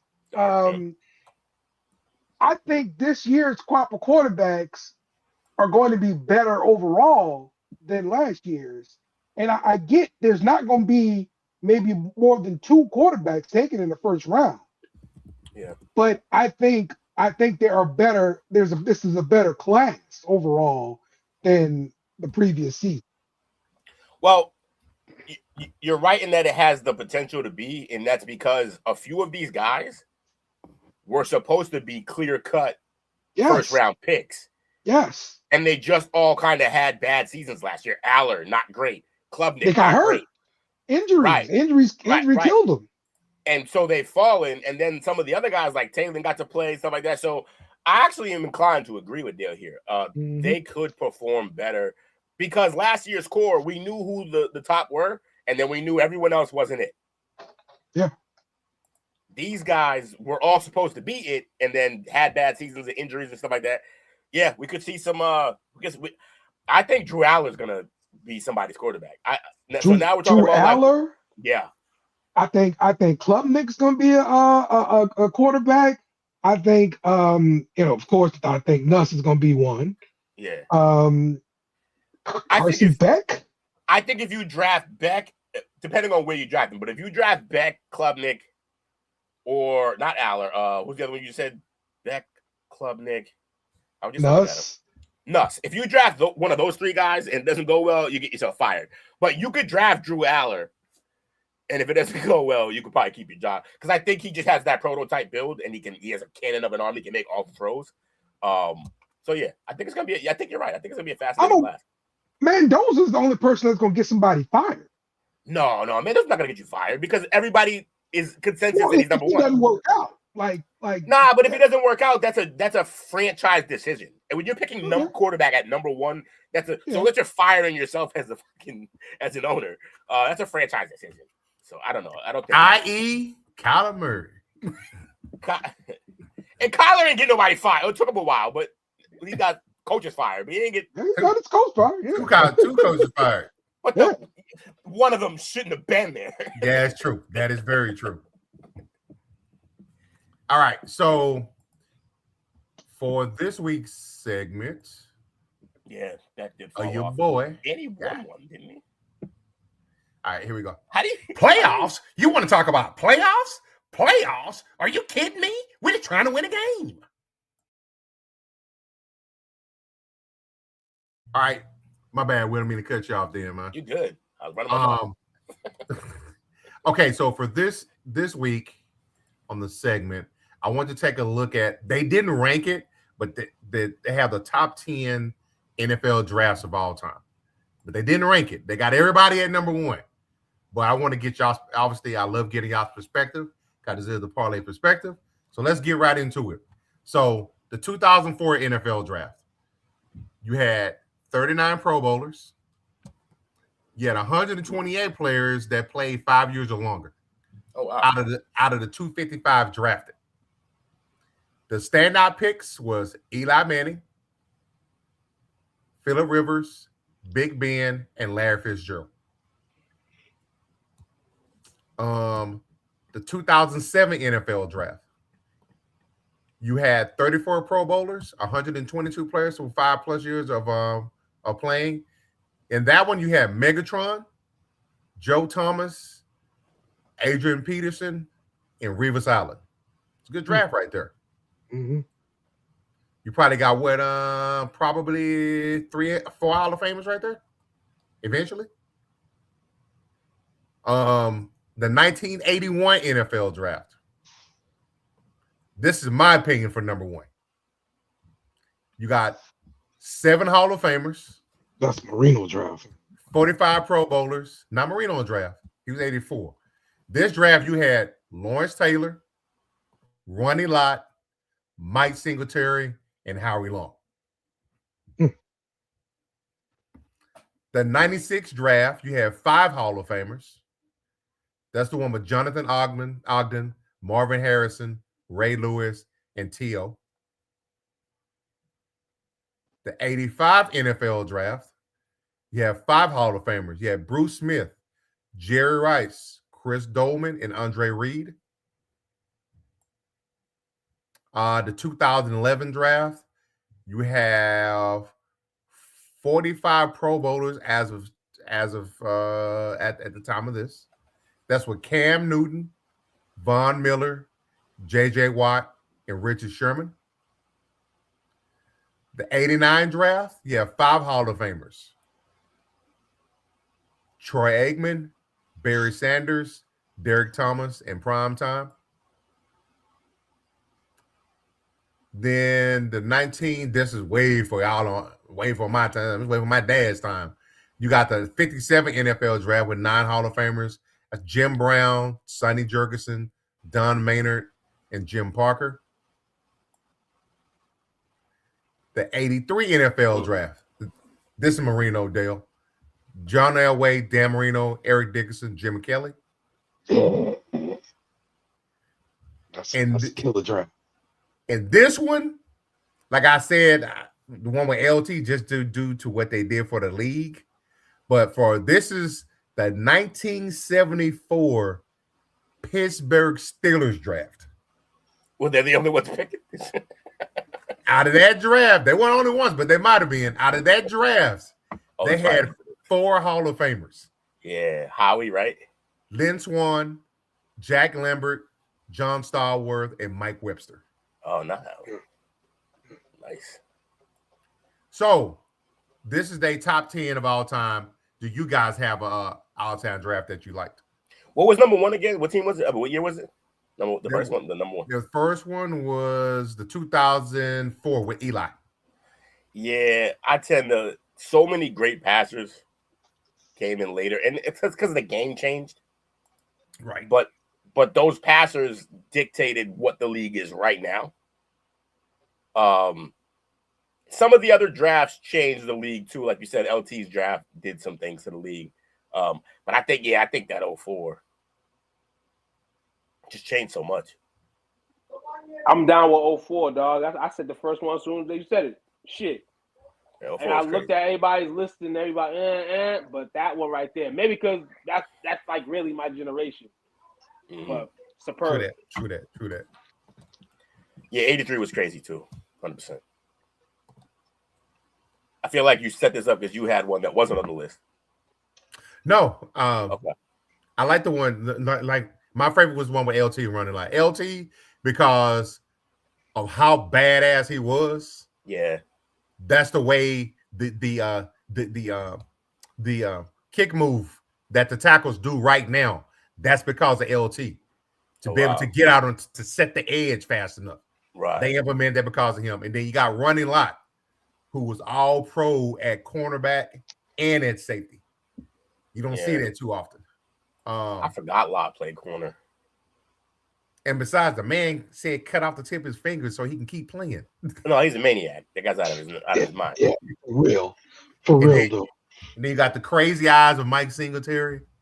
He helped bring the championship to Chicago. And then Howie Long, the last time that the Raiders were even respectable. Shout out to Dominique, baby. Fuck him. Get him. Come on the show, you punk. Trash. Damn. He's a trash. Trash. I'm gonna go back to 2017, the Saints draft in particular. Oh my God.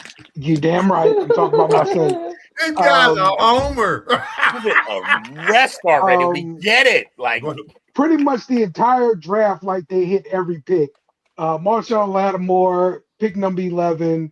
Brian Ramczyk, pick number 32. Marcus Williams, pick 42. Alvin Kamara, pick 67. Crazy. Alex Anzalone, pick 76. Yeah. Trey Hendrickson, 103. You kept like 2 of those players. That's what I'm saying. You kept 2 of those players. Not like 3. What you mean? We kept them for multiple years. What you mean? They ain't Saint Hall of Famers. Alvin Kamara probably. Lattimore is. Kamara is. Marcus Williams cost y'all. Ramczyk retired a Saint. Hey, Marcus Williams cost y'all big. I mean, yeah. That missed tackle. That was ridiculous. You got to tackle Diggs, but he's wide open. Yep. Just fucking hit him. Mm-hmm. Yo, so I was locked up for that game. I watched that shit from a bunk. I was like, holy shit. He blew it. That was his rookie year, too. Yeah. Listen, I can go through the Dallas Cowboys draft, but I ain't even gonna do that. You know what I'm saying? I ain't even gonna hold you there. You know what your Patriots love. Good old 2000. Good old 2000, baby. Drew, baby. Nah. 9-6. Get him out of here. Pack him up. Okay, so we got I can do it. Let me see. D-thing. I got some in between segments. So this week we're looking at, I might be the only one on this podcast that gets excited about this particular position. But this week we got the top 15 offensive linemen. The biggins, the big uglies. Big uglies. You got center Sam Hex of Kansas at number 15. You got the guard Chase Basantis of A&M. You got Connor Lew, the center of from Auburn. Then let me see, number 12, Max, the big African name from Arizona. From Arizona. Just the Nigerian. He's the Nigerian. You got Blake Miller from Clemson, Jake Slaughter, center from Florida at number 10, Caleb Tierman, tackle from it looks like that is Northwest maybe. Jennings Dunker from Iowa, Emmanuel Pregnan of Oregon, Caleb Lemieux, tackle from Utah, Monroe Freeling, tackle from Georgia, Olivia Vega, Eon from Penn State, guard, Caden Proctor, tackle from Alabama too. And they're saying Dallas been talking to him, so you're gonna be pissed off probably. Spencer Fano, tackle from Utah, and Francis Mugo. I think so. He's the top prospect right now. So that is our line for this Oh, week. okay. Lineman, yes. But It's draft time, end. Will. Wait. It is not the end of combine coverage. I got 5 prospects who underperformed and hurt their stock in the combine. Okay. And these guys that actually worked out. Not guys who punked out and didn't work out. Okay. Yeah, they actually worked out. Caden McDonald, defensive tackle at Ohio State, entered the combine as a promising defensive tackle from Ohio State, known for his run-stuffing ability. However, his on-field workout raised flags. McDonald opted not to run the 40, and in drills, he appeared rigid and stiff, failing to demonstrate explosiveness. He's not likely to be a 3-down defender. Left tackle, Overton. No, actually, I thought it was left tackle. LT Overton is his name, actually. Not left tackle. LT Overton, edge out of Alabama. Overton was expected to showcase his athletic traits, but his combine numbers told a different story, clocking at 4.8 on the 40. And, 1.7 10-yard split. Overton times were underwhelming. His position while skipping the broad jump, he's currently not a threat off the edge due to his lack of burst and explosion. This was the only reason I wanted to do this entire 5-guy thing. The number 3 guy, edge out of Miami, Ruben Bain. Jesus Christ, pick on the fucking fat guys, why don't you? Top 5s with 3 linemen. Don't worry, give it some time. The next 2 are not fat guys. I already know who's on here. The Miami edge, most of this is about his arm length, but I don't think they were crazy about his speed either. They didn't mention the speed exactly, but I remember hearing it when I was watching. Arm length only 30 inches, 30 and 7/8, and they're worried about that. I think with that type of motor, it won't matter, but we'll see. Number 4, running back out of Nebraska, Emmett Johnson. His 40 was only a 4.5. Which isn't slow, but it's a 4.56. And then he had average jumps with his vert and broad jump being not so great. And then the number 5 guy, fuck this school, Notre Dame's Malachi Fields. Fields 6'4", 218, but disappointing 40, 4.6.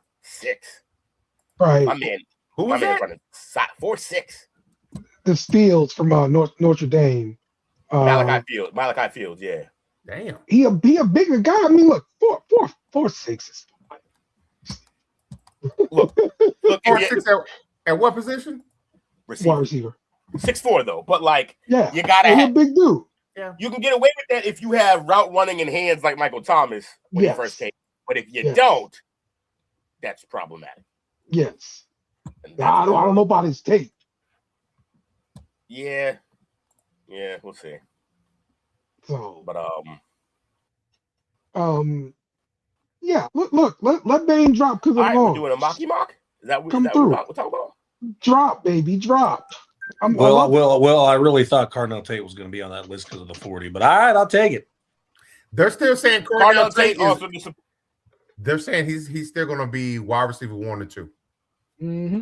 Yeah, because I think he supplanted himself as 2 now. I think Tyson is the first receiver off the board.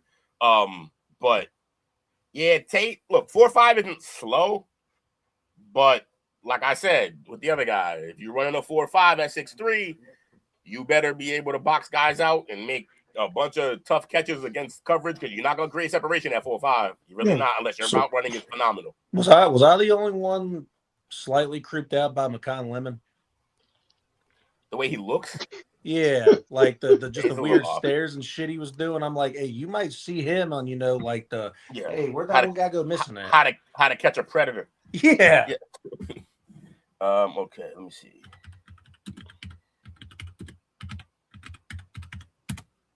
He don't have enough info for us. Lemon.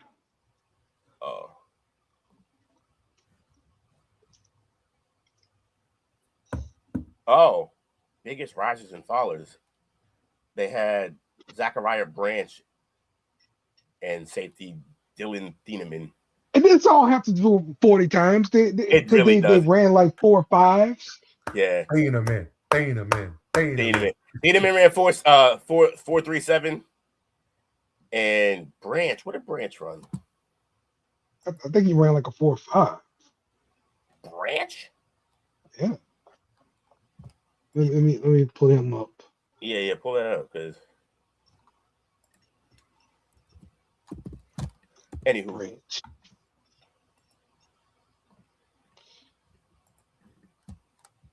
Also, I had a story on two teams likely. He ran a 4.35. 4.3. Yeah, that makes way more sense. He's fast as hell. Just a second. Looking for something right quick. Where is it? Man, I hate when videos do that. Here, come look at my video, and then I don't give you the fucking information you're looking for. Coach, you and Jake's it's the same thing.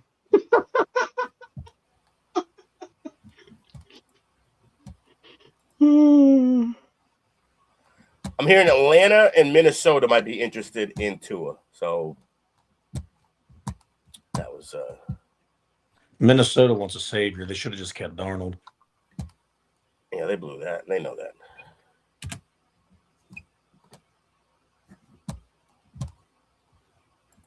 All right. Let me share this up with the class. Yay! It's draft time. Time to get mocky. All right. Obviously, what's the hook? What is the hook? The hook should be we don't get to pick our teams this week. How about that? You got to pick. Find a team. Find two teams. Everybody on the show, find two teams that you want, and they can't be your team. I want the Chargers and the Panthers. Okay, that's very distinct, and I don't have. I want the Falcons. He's just gonna pick the worst player possible. And I want Denver. Okay, Coach. Give me. Screw both those guys. Give me Indy. Draft him a quarterback, please. And give me. Give me the Saints. I really thought Coach was going to pick the Rams, and I don't know why. Oh, that's funny. The Saints is a funny one. Damn, I should have did that. It was definitely intentional. I know. All right, so we got 1, 2, 3. We got 3 each, so I got to pick one on each to make it. All right, you know what? I'm going to pull a Dale here. I'm going to pick the Jets. We've done the Jets. You know what? Not the Jets. Do the Fins. I'm going to fuck the Fins. I'm going to pick the Chiefs for the AFC, since I am constantly talking about receivers who should go to the Chiefs. And I'm going to have a little fun because I'm going to have to pick early. I'm going to go Cardinals. All right. Oh, let's do it. Drug dealing music. All right. Fernando goes 1. Arvell Reese goes 2. And now they're trying to make a trade with me. That's a no. Oh, let me reject. The Giants. And I would have picked the Giants for Mike, but he left already. Everybody saw that. Will I trade with this team? I will not. And, ooh, they're in a predicament here, huh?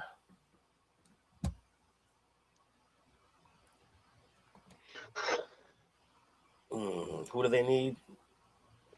Quarterback.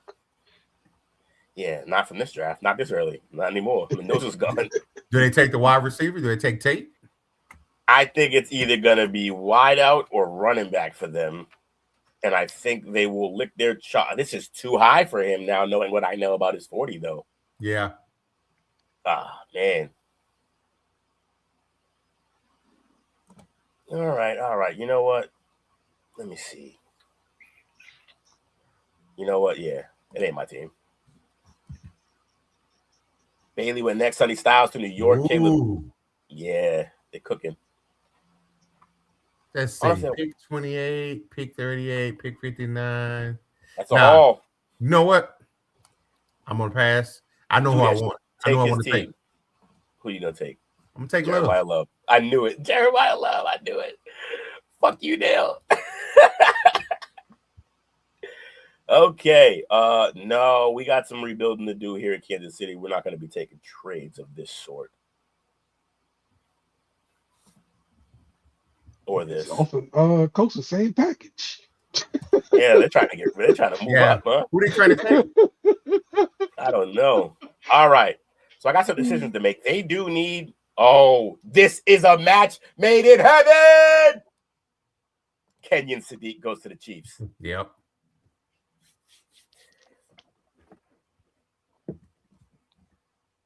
Lemon. Dylan Thieneman, your guy. He hasn't been on any of these drafts till he ran the combine. Now he's being picked in the first round by the Lions. What happened? Carolina, that's you. No to that trade. Okay. No to that one for sure. That's no to that one, absolutely. All right.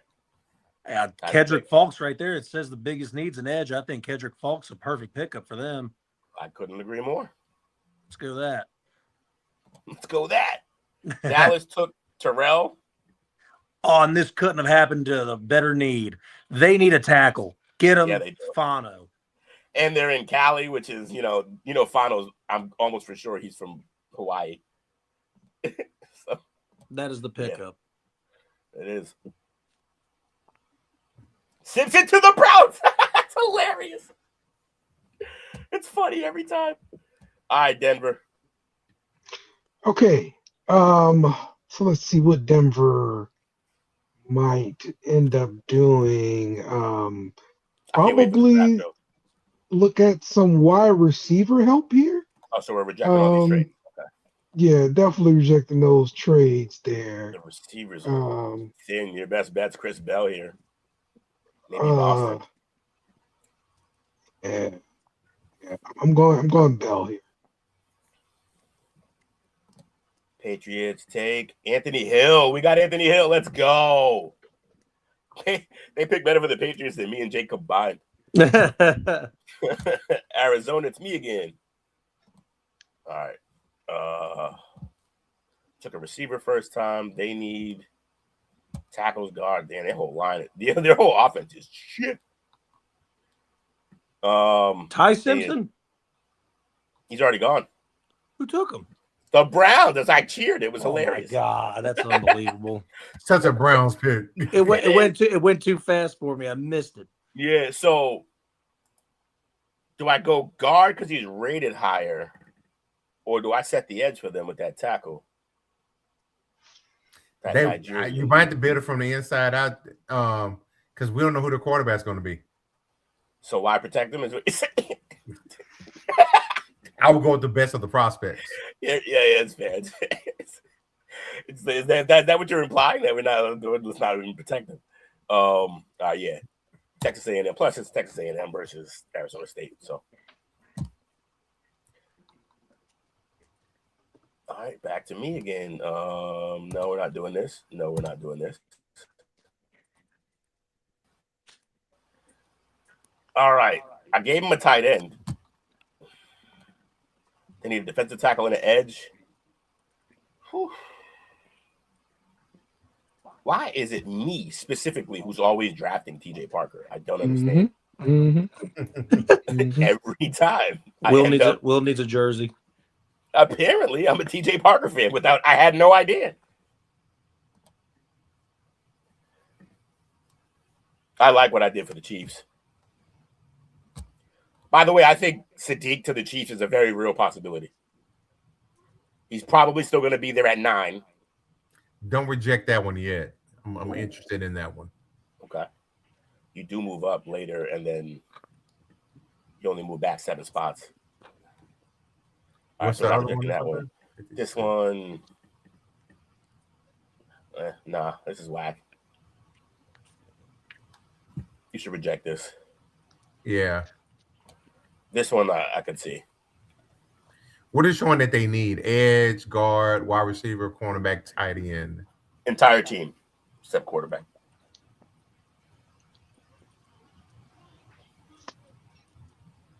Let's take that one. Take this trade? Okay. Yeah. Halsey went. I took Chris Johnson. Okay. Indy's first pick. Coach, did you forget that Indy didn't have a first round pick when you picked them? Yeah, I did. Unfortunate.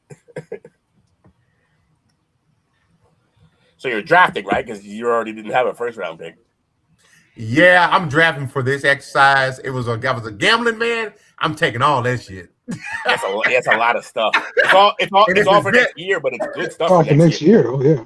Yeah, but it's all for next year because the Jets are not going to be good this year still. Nah, so. they're still not going to have a quarterback. Right. This is a possibility. Let's go ahead and pick for them. Okay. Guard, they need a quarterback, an edge, a linebacker. Let me see the linebackers. Okay. Defense. Linebackers. Give me, oh no, it's too high for him. Too high for him. Way too high. Yeah. I like him, buddy. Yo, I want y'all to understand. Do you see how he saw the school and was like, give me? No. He had a great combine so far. It had nothing to do with it being Texas Tech. Let's see wide receivers. Wide receiver. I think it's weird that they have them needing a wide receiver when I feel like they have solid. I mean, they have because they're gonna lose. Pierce is up for the franchise tag. When they're gonna tag him? Yeah, they tagged him. Wow. What's Boston's stats? If he had ran good, it would have been all we heard about because he's already highly touted. What was his? He probably didn't run. But that would be stupid because he needed to. Yeah, he probably didn't. Yeah, I don't think he went. He has no RAS score at all. 6'4", 212 is a big receiver. It is. But if he's slow. Fuck it. I'll take Boston. Okay. To the Colts. Atlanta. All right. The Clowns are up. No. Okay. So Atlanta, they might end up being in a quarterback situation again here because they're getting rid of Matty Ice. They got Taylor Green written all over them. You know what? I actually think they would end up doing something like that. Taylor Green is such a quarterback they would pick. Yeah. All right, go to defense. All right. So I'm gonna go with Lee Hunter here. Lee Hunter. No, Lee Hunter here. Yes. Over Abney. Okay. Mm-hmm. Nolans. Reject.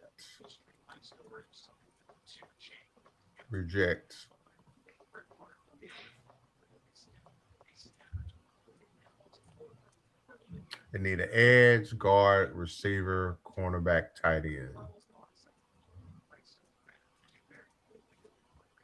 None of those are up here. They need a cornerback, right? Oh, I guess they do. Yeah, Abby. Give me Abney. Arizona State, here he comes. You picking Abney? Yeah. Carolina. Jakester. I don't want that one. No.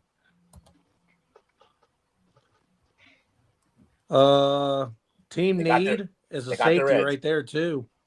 Yeah. That seems like the move to me. Let's go Toledo. Toledo. Jake's job's been easy. He just picked best player available both times because they needed it. It just makes sense every time. No, I know. I'm not criticizing it. It's been easy. Yeah. Oh, that's nice right there. Yeah.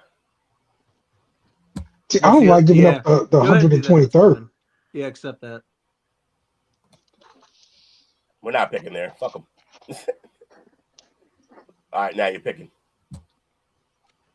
Oh, they took Chris Brazzle. Okay. That's a weird pick for them. Yeah. They have 3 receivers under contract who are going to be there. Unless they, for some reason, move on from Moore. But they have Moore, And I think they do. I think they move on from wow. Will, can I see the edges? See the edges.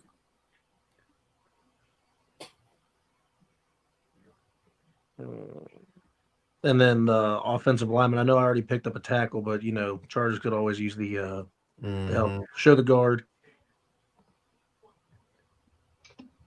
They need all the help they can get. Yeah. Oh, that's that mullet dude right there. Go ahead and do that for the Chargers. That'd be fun. Jennings Duncan. They had a mullet dude. That's bad value though at this time. But it is, but I mean, let me see what the safeties look like though. Who are safeties left? Do that. They do need a defensive tackle, and he's a higher ranked player here. Yeah, that's fine. Do that. Yeah, give him a Georgia guy. Ow. Ted Hurst. Denver. We definitely rejecting that one. Ooh. That makes sense. Give me. You got to accept this, yeah, right? Like, you have to. That's a great pickup. They grabbed Oscar Delp for us. Oh, you don't get to pick it though. That's funny. All right, so with the Broncos, you only made one pick. It was Chris Bell. That's a bad draft. Great pick. It's not a great pick. Great pick. I feel like Arizona did okay. They got Tate, which pairs the two Ohio State guys. They just got to find somebody to throw it to him. And Chase Pistonis, they needed line help. That helps. Atlanta, you picked was Lee Hunter. Some of y'all didn't have a lot of picks to get with. You and Coach taking the draft Great off. Pick. It's the best pick available, I guess. Panthers had two positions of need filled. I think this is a good draft right here. So far, that's been pretty good for them. Colts, you gave them Boston. They got a receiver now to replace Pierce. And then I always pick Parker to try to help replace whoever they're gonna have to replace. But Kenyon Sadiq is the pick of this draft. I have decreed it. Yes, it's my pick, but I think that's perfect. That's a perfect place for him. Because not only does he give you the future replacement for Kelsey, but he gives you breakaway speed at the tight end position, man. That is something that they have never had before. Like, Kelsey's good, but he's not fast. And it might extend Kelsey's career a little bit longer. Yeah, because then you can run them together. And yeah, although neither of them really block, so we'll see. Kelsey retiring, man. Yeah, he probably should, but we'll see. Chargers, they got so they count this as a pickup. You picked up a third for next year, which is cool. And then you got Christian Miller, defensive tackle, and Fano. I think this is a good draft for the Chargers. And the Saints, Love and Abney. Honestly, look, I know Dale won't want that because of the running back situation, but I think he'll be pleasantly surprised because, like, Love's going to be a really good player, I think. So, but before you get out of this draft, I just want to say if someone would have decided to pick for the Raiders, we would have done the entire AFC West. Oh, yeah, you're right. That's funny. But Coach had to pick the Colts. He wouldn't have if he remembered. Right? Huh? I think we did the Raiders last week or the week before. What was that, Will? Yeah, it's true. I think he said you wouldn't pick the Colts. Raiders. He wouldn't have picked them had he known they had him. No, he wouldn't have picked the Colts if he realized they didn't have a first. Oh, yeah. I probably wouldn't have. Just because for the sake of the bit, it's not less fun. John Randall arm length is approximately 32 inches. Yeah, he's also playing inside, wasn't he? Mostly. Yeah, he did. Mm-hmm. It's a little different, but you're right. I mean, it could be done. Like I said, I'm not worried about Bane's arm length because you can't teach a motor like that. That's true. Who's your left and right tackle, Jake, in Ohio State? Right now. You don't know who your left and right tackle were? It might be a whole new line this year. I don't know. I know the guards and the No. That played the playoffs. Oh, they played in the playoffs. A couple of bums. Okay, a couple of bums. No All right. way.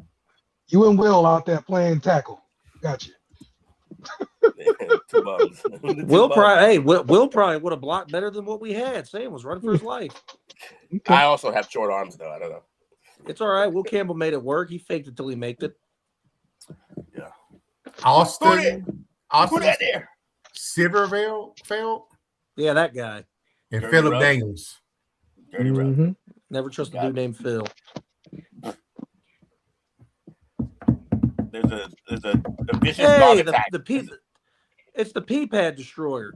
Yeah. There's a vicious dog attack on the screen right now. Sorry, folks. Yes. Gotta watch this dog. Who y'all got for shout outs? Shout out to you fellas, man. Great show. We couldn't do it last week, so I'm glad we got it this week. 2-hour show. We haven't done one of these in a little bit. What happens when you miss a week? All that damn basketball talk. Oh, there's more to come. Shout out to Nola. 12 weeks old now. She looks trapped. 12 weeks. You say she looks trapped. Yeah. I mean, look, she's biting a thumb. Get out of here. Let me see. Shout out to Mike, Brandon, LM Clips 10, T3 and D, Chauncey Billings, 5381. Appreciate your support. Yeah. They got a joke up there. Corn 1999. Appreciate it. He's got Pistons versus Spurs in the finals. Pistons Spurs finals. I mean, that wouldn't be crazy. I just don't see. Look, the Pistons are a good team and they're well coached, and their coach kind of knows us, but I don't know if they're gonna. I don't know if they can beat us. And that's man. What a dumb joke. San Antonio will win the West. I could definitely see San Antonio winning the West, though. Although, a lot of rumblings talking about how Wemby's not as dominant offensively as people expected. Yeah. To be expected. He weighs 45 pounds. Yeah. And you also got to think, too, they're kind of ahead of the table a little bit, too. They're way ahead of schedule. And by that, I think they might throw Dallas a bone because they like that Mavs versus Spurs coming out. We are trying to get the number one pick to the Mavs in any way possible in terms of speaking to existence here, huh? Is that because I'm on it, too? I want them to get Peterson. What's that sign off for tonight, fellas? The joke. It's Nola.